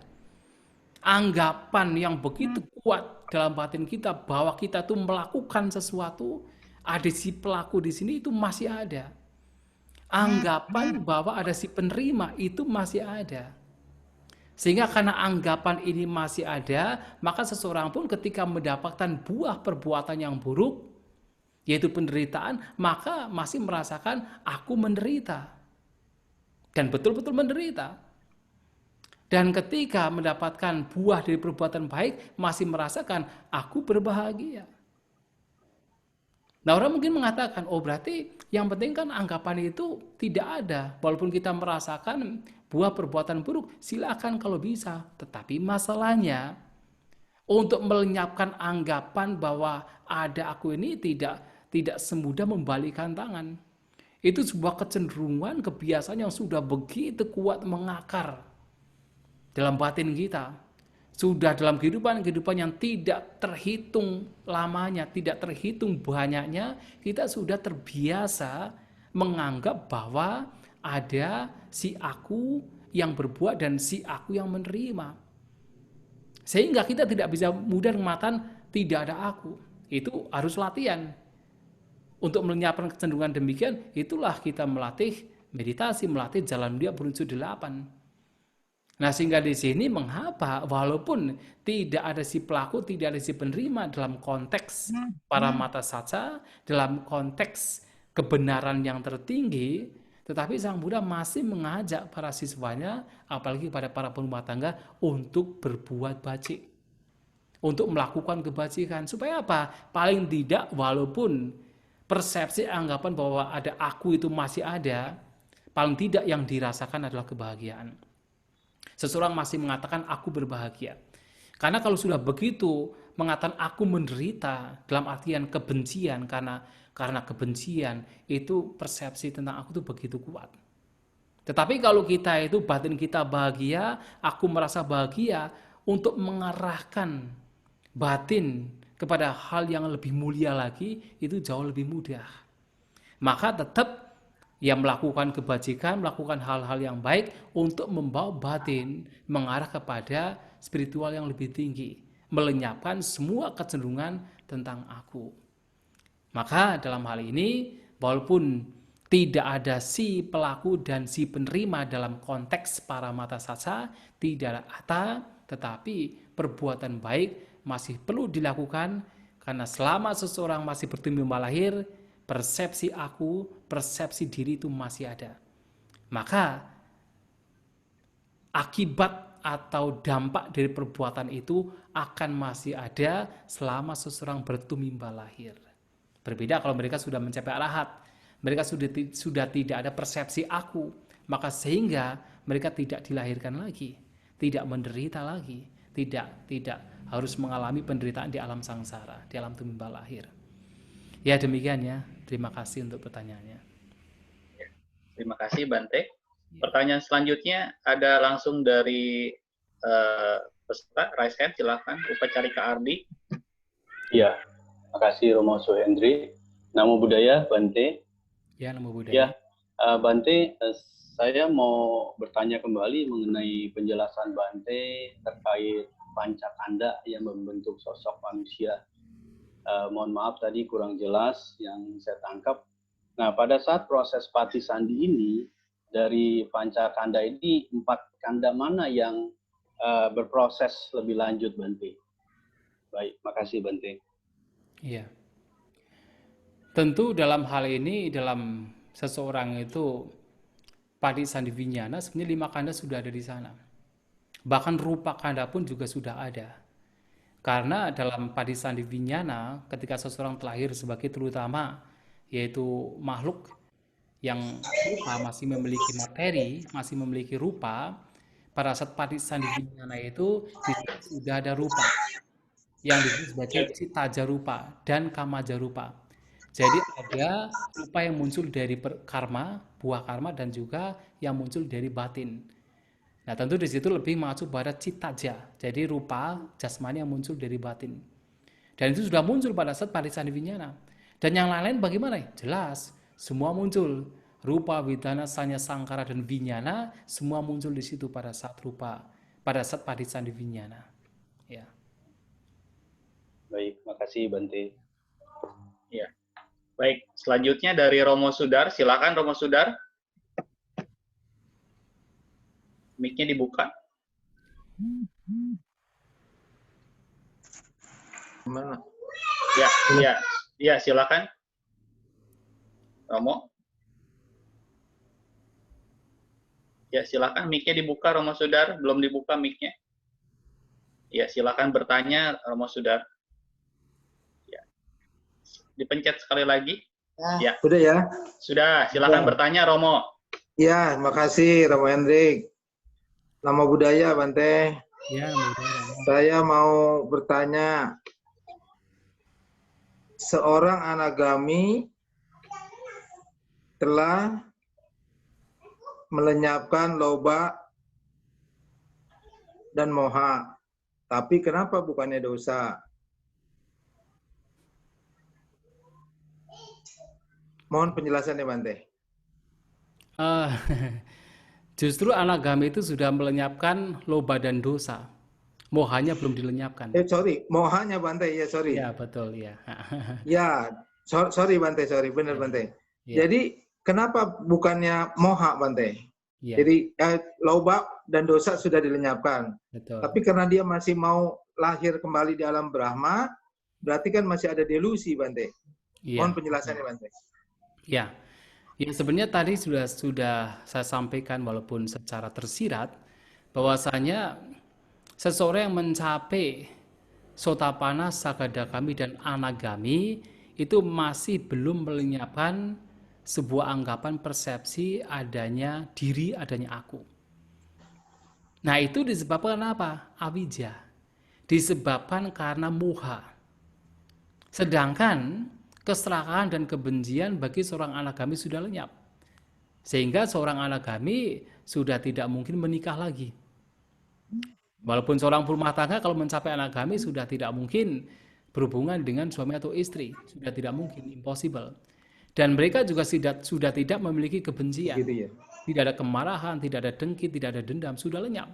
Tetapi karena mereka masih memiliki kecenderungan bahwa ada aku, nah maka di situ sebenarnya masih memiliki yaitu awija atau memiliki moha. Jadi artinya belum sempurna. Jadi masih memiliki kebodohan. 4 kebenaran mulia itu belum sempurna. Awija itu adalah yaitu ketidaktahuan terhadap 4 kebenaran mulia.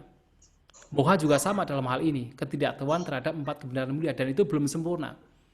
Makanya hanya seorang arahat yang kemudian selain memiliki jalan mulia berunsur 8, samadhi, sama sangkapa, dan juga sampai sama samadhi. Nah, sedangkan seorang arahat tidak hanya jalan mulia berunsur 8, termasuk samanyana dan juga sama vimuti, ditambah 2. Jadi pengetahuan yang benar dan juga pembebasan yang benar. Nah, di sini kenapa sama nyana? Karena avijja sudah lenyap, karena moha sudah lenyap. Karena mohanya sudah lenyap secara total, avijja, dengan kata lain avijja sudah lenyap secara total, maka disebut mereka itu memiliki yaitu samanyana atau pengetahuan yang benar.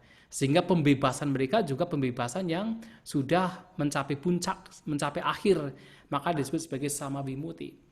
Nah, tentu ya karena di sini masih memiliki moha, kebodohan, belum memahami secara sempurna 4 kebenaran mulia, ya maka dikatakan mereka masih harus dilahirkan lagi. Seorang anagami paling tidak masih dilahirkan dan ya walaupun dilahirkan di alam Sukawati, makanya bukan Sukawati, dia dilahirkan di alam Sudawasa, nah, tetapi masih memiliki moha. Nah, itulah kenapa dikatakan memiliki moha karena masih ada Iya. avijja. Demikian ya. Ya. Terima kasih Bante. Ya, terima kasih Bante dan juga terima kasih kepada Mas Sundar. Baik, selanjutnya pertanyaan dari kolom chat, silakan ditampilkan. Ya, Pak Ardi atau Ira bisa nanti sampaikan. Ya, siap Romo.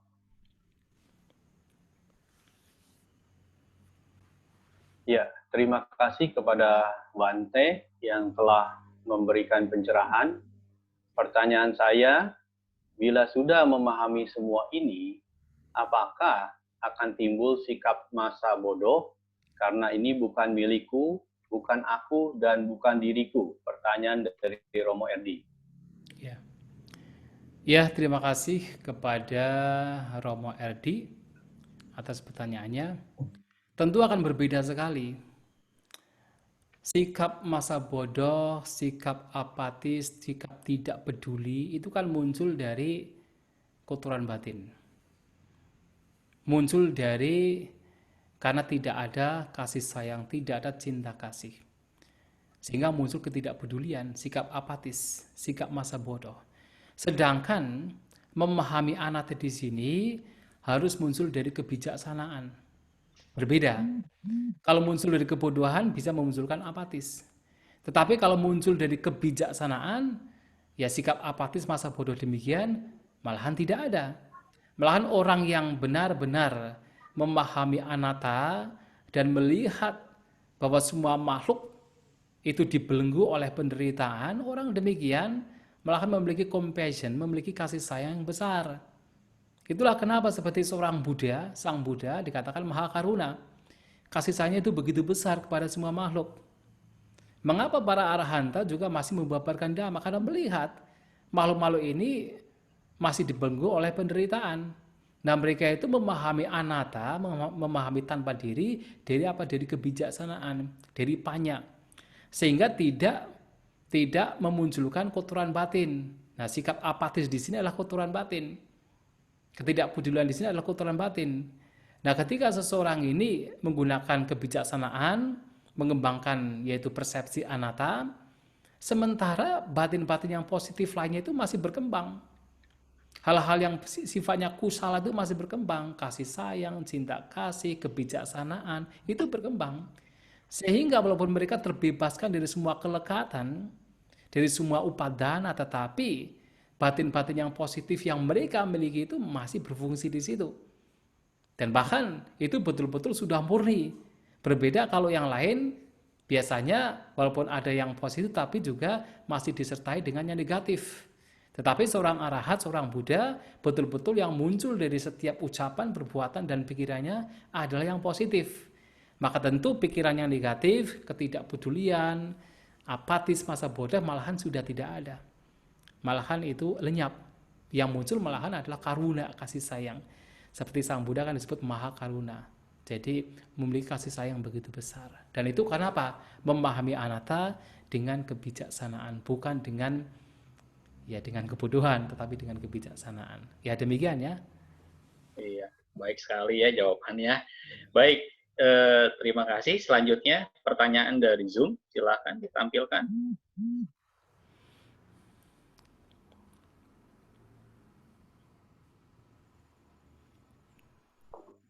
Silakan. Ya, Soti, Sotiotu Bante, saya mau tanya bagaimana cara kita agar tetap sadar setiap saat bahwa 5 gugusan adalah bukan milikku, bukan aku, dan bukan diriku ketika masalah sedang terjadi. Kadang pengetahuan dhamma yang kita pelajari seolah hilang. Dan bagaimana caranya agar kita bisa menerapkan Yoniso Manasikara agar tidak terhanyut dalam kesedihan. Terima kasih Bante, pertanyaan dari Chandri Lianto. Ya, ya terima kasih kepada Romo Chandrilianto atas pertanyaannya. Ya tentu kita semua itu sebenarnya masih berusaha berlatih. Maka muncul lenyapnya kebijaksanaan tersebut tentang yaitu pemikiran atau perenungan netang mama niswa masmi nak miso ata, ini bukan milikku, bukan aku, dan bukan diriku, itu masih bisa muncul, juga masih bisa lenyap. Tetapi yang terpenting adalah, karena ini adalah latihan, adalah bagaimana kita melatih setiap saat, setiap waktu. Dengan apa? Ada satu kualitas yang patut untuk kita miliki dalam latihan ini, adalah dengan mengembangkan perhatian, dengan mengembangkan sati, dengan hidup berperhatian, dengan hidup menggunakan kewaspadaan, waspada terhadap setiap tindakan kita, apakah ucapan, perbuatan jasmani, ataupun pikiran, terutama waspada dengan kondisi pikiran kita. Itu pun juga latihan. Tetapi kalau kita terus melatih kewaspadaan untuk melihat ke dalam batin kita, yang mana ketika kita waspada, maka persepsi anatta juga itu akan tumbuh atau berkembang di situ. Maka lama-kelamaan intensitas dari bentuk pikiran yang positif itu akan semakin banyak. Sementara yang buruk-buruk akan semakin berkurang. Nah, di sini sehingga yang perlu kita yang kita butuhkan adalah bagaimana kita senantiasa sadar, waspada, penuh perhatian dengan sati dalam setiap perbuatan yang kita lakukan. Kita munculkan, semaksimal mungkin kita munculkan. Kalau kita lupa tidak masalah, kita kembali lagi. Lupa lagi tidak masalah, kembali lagi. Terus kita munculkan berulang-ulang. Nah, sehingga di sini kalau saya sudah berbicara tentang pikiran yang positif, yang baik, yang mesti dikembangkan, beliau selalu mengatakan yani kataya. Kita harus menjadikan itu sebagai kendaraan kita. Artinya kita mengembangkan. Jadi mengembangkan agar terus muncul dalam kehidupan kita. Lantas bagaimana supaya kita itu memiliki yoniso manasikara? Kalau saya melihat yoniso manasikara itu sinonim dengan yaitu sati sampajanya, perhatian dan kebijaksanaan. Yoniso manasikara artinya perhatian bijak, perhatian yang bijak. Dan itu juga yang muncul karena apa? Perhatian yang kita munculkan. Kalau kita hidup berperhatian, yang mana setiap ada perhatian di situ akan muncul yaitu kebijaksanaan. Salah satu kebijaksanaannya adalah persepsi anatta, bukan diri. Nah, kalau itu dikembangkan terus-menerus, dimunculkan terus-menerus, dibuat banyak, dijadikan kendaraannya, lama-kelamaan menjadi semakin kuat. Yang buruk semakin lemah, yang baik-baik karena ada perhatian, ada yoniso manasikara yang dikembangkan terus-menerus. Nah, itu akan semakin berkembang, intensitasnya akan semakin banyak. Itu yang mesti kita lakukan. Sehingga hal yang buruk seperti kesedihan itu tidak muncul. Kalau misalnya ada hal fenomena membuat kita sedih. Kalau perhatian kita dikembangkan, yoniso manasikara kita dikembangkan, maka tidak akan muncul. Atau katakan ya setelah ketika muncul tidak akan berlama-lama di situ. Ya demikian saya kira. Terima kasih. Ya. Pertanyaan selanjutnya raise hand kembali dari Romo Suta. Silakan Romo Suta.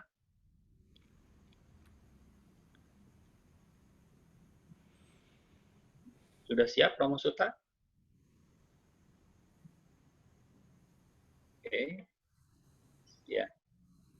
Nampaknya masih menunggu sinyal ya. Pertanyaan dari Zoom terlebih dahulu, silakan. selamat malam Bante, salam Anjali Bante. Bagaimana caranya sifat ego ini bisa ditekan, bahkan menjadi tidak ada? Yang harus direnungkan apa Bante? Terima kasih Bante. Ya, terima kasih kepada Ramani Anung. Sebenarnya kita lebih kepada bukan menekan tetapi lebih kepada menyadari. Karena memang persepsi anggapan bahwa ada aku ini memang sangat lihai, sangat licik. Dan itu pandai sekali untuk mencari kesempatan membawa pikiran kita itu menganggap bahwa ada diri, pandai sekali, licik sekali. Maka yang mesti kita sadari bukan menekannya, tapi lebih pada menyadarinya dengan perhatian. Setiap kali itu muncul, sadari. Oh, ada aku, ada persepsi aku, ada anggapan aku, ada anggapan diri. Itu yang harus kita lakukan. Nah, bagaimana kita menyadari yang kemudian juga harus disertai dengan kebijaksanaan? Tentu kebijaksanaan yang diberikan di situ ya seperti yang tadi telah dibahas. Kita melihat dari sisi ketidakkekalannya. Kenapa dianggap sebagai bukan milik, bukan aku, bukan diri? Karena memang tidak kekal. Kita bisa melihat dari sisi yaitu bahwa apa yang kita anggap sebagai milik ternyata hanya sekedar perpaduan. Tidak ditemukan aku di sana, diri di sana. Kita bisa melihat sisi dari apa? Bahwa ternyata kalau memang ini milik berarti kita bisa mengaturnya. Ternyata tidak bisa kita atur, kita tidak bisa mengontrolnya. Maka sebenarnya bukan milik, bukan aku. Ini wajar. Jadi ketika muncul hal-hal yaitu perubahan yang terjadi, yang dari baik menjadi buruk, yang menyenangkan menjadi tidak menyenangkan, sebuah kewajaran. Kita melihat demikian. Nah, merenungkan demikian, itu akan membawa persepsi anatta itu semakin kuat. Persepsi bahwa tidak ada diri semakin kuat. Dan itulah yang mesti kita lakukan. Nah, sehingga ketika muncul persepsi anatta, persepsi yang atta, ada diri, kita sadari. Nah, penyadaran di sini adalah perhatian, sedangkan kebijaksanaan tentang tadi ketidakkekalan, tentang bahwa ini hanya sekedar perpaduan, itu adalah kebijaksanaannya. Maka sati dan sampajanya, sati dan panya ini baik untuk kita munculkan, itu untuk kita kembangkan agar persepsi bahwa ada aku, ego, diri ini semakin luntur, semakin berkurang. Ya, terima kasih. Baik, pertanyaan langsung dari Upacarika Haris Hastin, silakan dari Rama Hastin.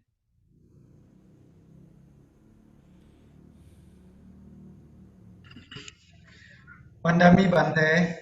Ya, silakan. Bante mau tanya mengenai ini persepsi.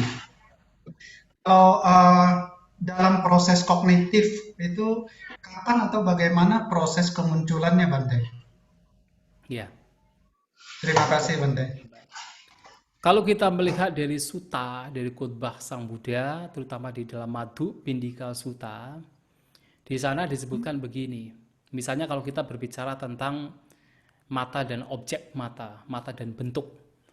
Nah, di sana dikatakan cakunca padi carupe upajati caku vinyanang. Dengan adanya mata dan bentuk, maka muncul kesadaran mata. Tinang sanggati paso.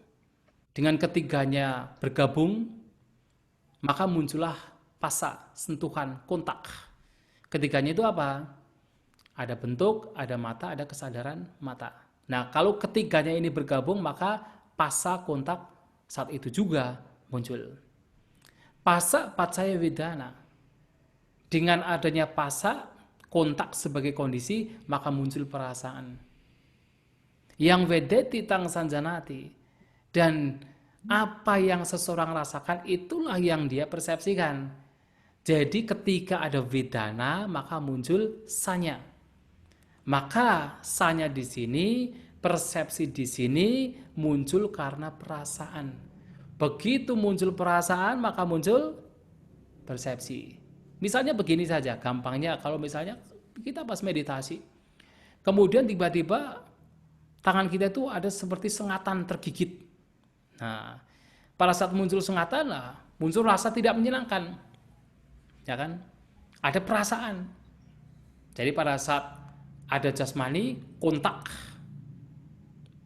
jasmani dengan objek, maka muncul kesadaran jasmani, maka muncul sentuhan, maka muncul perasaan tidak menyenangkan. Begitu muncul perasaan tidak menyenangkan, begitu cepat sekali, maka muncul persepsi. Muncul gambaran apa? Mungkin dalam gambaran batin kita itu adalah nyamuk. Ada gambar nyamuk. Nah, gambar nyamuk ini yang disebut sebagai persepsi atau sanya, itu muncul karena perasaan. Setiap apa yang dirasakan pasti memunculkan gambaran.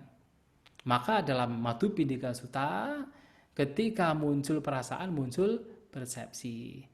Dan ketika muncul persepsi, maka muncul bentuk-bentuk pikiran. Pikirannya apa? Oh, ini nyamuk. Nah, itu pikiran. Kemudian ketika muncul pikiran, maka muncul yang disebut papanca. Kalau pikiran ini tidak disadari dengan cepat, tidak dideteksi dengan perhatian dengan cepat, maka muncul papanca, proliferasi pikiran. Jadi pikiran terobsesi, yaitu kita berpikir-pikir, oh nanti kena malaria, nanti kena cikungunya, oh nanti, oh pernah dulu teman saya itu kena malaria karena gara-gara digigit nyamuk dan sebagainya. Berbagai macam pikiran itu muncul, itu namanya papanca. Dan itu adalah kotoran batin muncul di situ. Nah, di sini sanya persepsi muncul dari vedana. Itu dalam dalam proses kognitif yang disebutkan oleh Sang Buddha di dalam Madhu Pindika Sutta. Ya, terima kasih. Terima kasih Bante. Ya.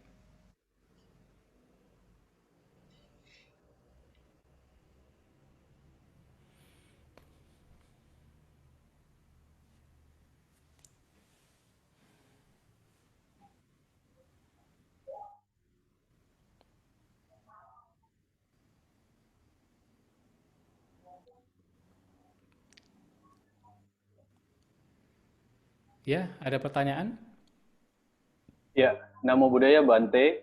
Apakah 31 alam kehidupan itu hanya ada di galaksi ini ataukah juga ada di galaksi lain? Lalu di mana Mara dalam 31 alam itu? Terima kasih Bante. Oh ya. Ya, terima kasih kepada Romo Santosa atas pertanyaannya. Tentu menurut Dhamma ya alam manusia itu, atau katakan 31 alam kehidupan tidak hanya di galaksi ini saja. Bahkan Sang Buddha mengatakan begini, sahasi lokadatu, 1000 tata surya. Di dalam 1000 tata surya juga ada 31 alam kehidupan. Sang Buddha hanya mengatakan dalam 1000 tata surya sahasi lokadatu ada 1000 alam manusia, ada 1000 alam Catu Marajika, ada 1000 alam Tawatingsa dan seterusnya. Nah, kemudian ketika mengatakan Dwi Sahasi Lokadatu. Dwi Sahasi Lokadatu artinya 1 juta tata surya. Ketika dikatakan 1 juta tata surya juga dikatakan ada 1 juta alam manusia, 1 juta alam Catu Marajika dan seterusnya. Dan juga ketika dikatakan Dwi Sahasi Lokadatu, 1 miliar tata surya. Mungkin kalau 1 miliar mungkin ya boleh dikatakan mungkin 1 galaksi ya, 1 miliar tata surya, 1 galaksi. Itu ada 1 miliar alam manusia. Ada 1 miliar alam Catu Marajika dan seterusnya. Artinya ada 31 alam kehidupan di setiap tata surya, di setiap 1 lokadatu. Itu dikatakan oleh Sang Buddha. Nah, sehingga di sini ada banyak alam manusia, tidak hanya di galaksi ini saja. Mungkin di galaksi ini juga banyak juga, tidak hanya kita sebagai manusia di alam bumi. Di galaksi ini juga ada makhluk-makhluk yaitu di alam-alam lain seperti Catu Marajika dan seterusnya. Masih banyak. Apalagi di galaksi lain juga, yaitu banyak sekali. Lantas kemudian di manakah Mara? Ya dalam Dhamma, dalam katakan ajaran Buddha, Mara yang terutama berkaitan dengan makhluk itu dikatakan ada di alam Paranimita Wasawati. Di alam surga tertinggi. Paranimita Wasawati, mereka yang hidup menguasai buatan makhluk lain. Nah, yang hidup menguasai ciptaan makhluk lain. Paranimita Wasawati. Ya, itu dikatakan demikian. Ya, terima kasih Bante. Pertanyaan selanjutnya, Rama Ramani, kita mohon izin kira-kira undur waktu sampai dengan jam 9 lewat ya, karena tadi kita janjikan jam 9 sudah selesai. Kita mohon izin untuk lewat sedikit ya, karena pertanyaan masih tersisa 2. Silakan. Wandami Bante, terkait konsep anatta. Setelah mendengar dengan seksama penjelasan yang mulia Bante, apakah dapat disimpulkan bahwa ketika ada bentuk pikiran yang muncul, itu artinya secara tidak langsung termasuk dalam atta? Mohon penjelasannya Bante. Terima kasih Bante. Ya, terima kasih kepada Romo Santosa. Sony Santosa ya. Pada umumnya demikian. Tetapi sebenarnya bukan atta yang muncul. Yang muncul adalah anggapan. Nah, persepsi, notion bahwa ada atta. Pada umumnya ketika ada pikiran, bentuk pikiran yang muncul, biasanya akan muncul anggapan, persepsi, notion bahwa ada ata, bahwa ada aku, bahwa ada diri. Umumnya begitu. Tetapi atanya tidak ada. Yang disebut ata tidak ada, tetapi anggapan itu bisa muncul. Tetapi tentu ini terjadi pada ya ketika di situ tidak ada kebijaksanaan. Ketika di situ ada kotoran batin. Setiap ada kotoran batin yang muncul, pasti di situ ada anggapan, ada persepsi, ada kecenderungan bahwa ada ata. Tetapi kalau kebijaksanaan muncul ya tidak ada. Ya terutama mereka para arahat, para Buddha, mereka masih punya pikiran, memiliki pikiran, tetapi karena mereka tidak memiliki kotoran batin, maka anggapan, persepsi bahwa ada ata, ada diri, itu sudah lenyap. Walaupun mereka punya pikiran. Makanya ketika ada seseorang datang pada Sang Buddha dan mengatakan dan bertanya, apakah seorang arahanta itu masih menggunakan istilah aku, engkau, atau mereka? Dan apakah ketika menggunakan istilah demikian, notion, anggapan bahwa ada aku itu masih ada? Itu pertanyaan seseorang pada Sang Buddha. Sang Buddha mengatakan seorang arahat masih menggunakan istilah aku, engkau, mereka. Tetapi pada saat mengucapkan istilah demikian, term-term demikian, mereka tidak terjebak ke dalam pandangan atau persepsi bahwa ada aku, bahwa ada diri. Mereka menggunakan bahasa hanya sekedar keterampilan menggunakan bahasa, tetapi tidak terseret oleh bahasa itu. Yaitu seorang arahat masih menggunakan, masih punya pikiran tentang, ya masih punya pikiran, berbagai macam pikiran, tetapi karena sudah tidak ada kotoran batin, mereka tidak terseret oleh pandangan, anggapan bahwa ada aku.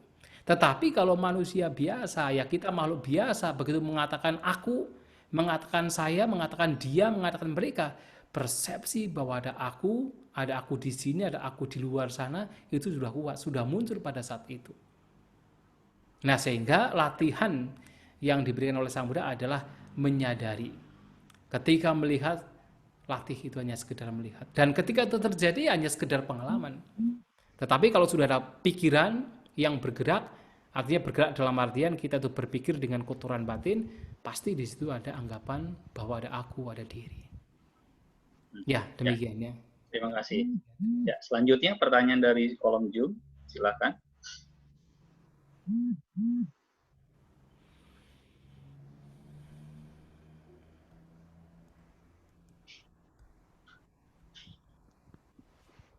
Pertanyaan dari Pacarika Santi, Sotihontu Bante, bagaimana menjelaskan anatta kepada seorang meditator yang mengalami fenomena saat meditasi keluar dari tubuh kasarnya, dan beliau bisa melihat langsung tubuh kasarnya. Beliau juga melihat bentuk tubuh halusnya.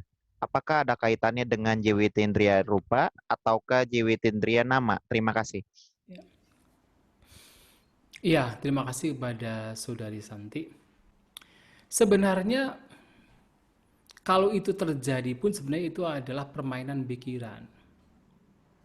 Yaitu memang ada pengalaman-pengalaman demikian bagi orang-orang tertentu. Bahkan di dalam praktek meditasi yang diajarkan Sang Buddha, kalau seseorang sudah memiliki wasi, yaitu jana keempat, kalau kita baca seperti di Samanya Pala Sutta, nah di sana itu ada yaitu kemampuan yang disebut sebagai Manu Maya Kaya, tubuh yang dibuat oleh pikiran. Nah di sana juga diumpamakan seperti apa? Seperti pedang dengan sarungnya. Jadi seperti keluar dari pedang. Jadi ada jasmani lain yang keluar dari pedang. Atau seperti apa? Ilalang, jadi ada ilalang dengan sarungnya. Bisa demikian, tetapi itu semua adalah masih bagian dari pikiran itu sendiri. Masih bagian dari permainan pikiran. Dan itu tidak keluar dari pancakanda. Tidak keluar dari 5 gugusan. Tidak ada yang di luar dari 5 gugusan. Dan itu pun juga berubah juga. Apa yang tampaknya seperti sebuah diri, sebuah aku, sebuah atma, itu pun juga hanya sekedar fenomena semata. Hanya sekedar fenomena yang itu juga muncul kemudian pada akhirnya lenyap juga. Buktinya apa? Buktinya kembali lagi kan. Seperti sudah keluar dari tubuhnya kemudian kembali lagi juga. Dan berubah juga. Lantas mana? seperti misalnya hampir sama dengan seperti yang tadi saya sampaikan. Terkadang kita ketika bermeditasi seakan-akan ada diri yang berada di luar tubuh. Terkadang kita merasa seperti ada diri yang ada di dalam tubuh. Terkadang kita merasa ada diri yang menguasai tubuh.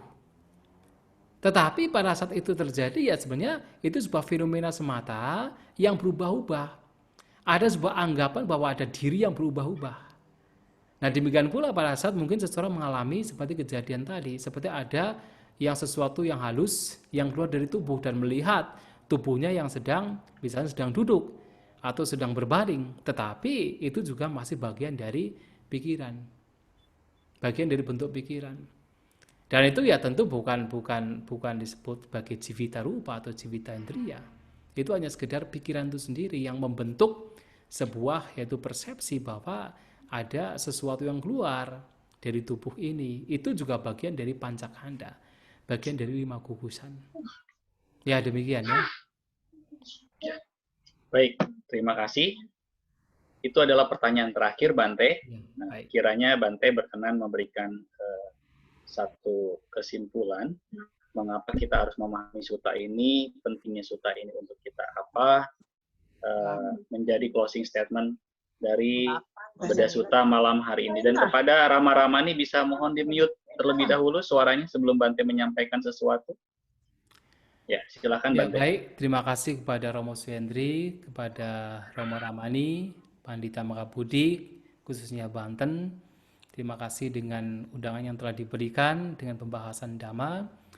Ya, kalau kita berbicara tentang Anatta Lakkhana Sutta, ini salah satu sutta yang sangat penting dalam ajaran Buddha, karena di sini membawa kepada pemahaman yang ini memang betul-betul berbeda dengan pemahaman pada umumnya. Dari zaman Sang Buddha sampai sekarang, pada umumnya manusia melihat bahwa ada atta, bahwa ada sang aku, ada diri. Tapi kemudian Sang Buddha mengajak kita untuk melihat ke dalam diri, ternyata yang disebut sebagai atta itu hanya sekedar anggapan. Yang ada adalah anggapan, sementara diri yang sesungguhnya, aku yang sesungguhnya itu tidak ada.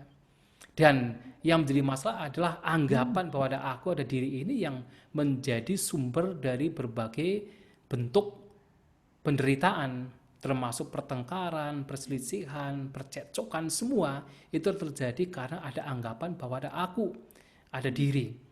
Oleh sebab itu, latihan yang diberikan oleh Sang Buddha yang membawa kita kepada kebahagiaan dalam kehidupan semasa kita masih bertimbal lahir, dan juga yang membawa kepada pembebasan adalah bagaimana kita selalu senantiasa atau paling tidak mulai melatih untuk merenungkan bahwa apa yang kita anggap sebagai milik ternyata bukan milik. Apa yang kita anggap sebagai aku ternyata ini bukan aku. Apa yang kita anggap sebagai diri ini hanya sekedar persepsi, hanya sekedar anggapan, tidak ada diri. Netang mama, neso amasmi, nak meso ata. Itu yang mesti kita latih. Dengan demikian, kalau kita mau melatih demikian, maka dalam kehidupan kita, walaupun kita masih bertimbal lahir, kita akan menjadi lebih damai. Pertengkaran, perselisihan, percecokan itu tidak akan terjadi. Karena ego kita, keakuan kita, persepsi tentang diri kita itu semakin luntur. Dan ini pada akhirnya nanti membawa kepada yaitu pembebasan suatu saat nanti. Itulah yang hendaknya kita lakukan dalam kita sebagai seorang Buddhis, mempraktikkan Dhamma ajaran Sang Buddha yang membawa kita ke tujuan kita yaitu pembebasan nibbana. Ya demikian, terima kasih kepada para Romo Ramani, khususnya Romo Pandita Ramani dari Banten. Terima kasih. Terima kasih Bante. Namo Buddhaya atas apa yang sudah disampaikan pada malam hari ini.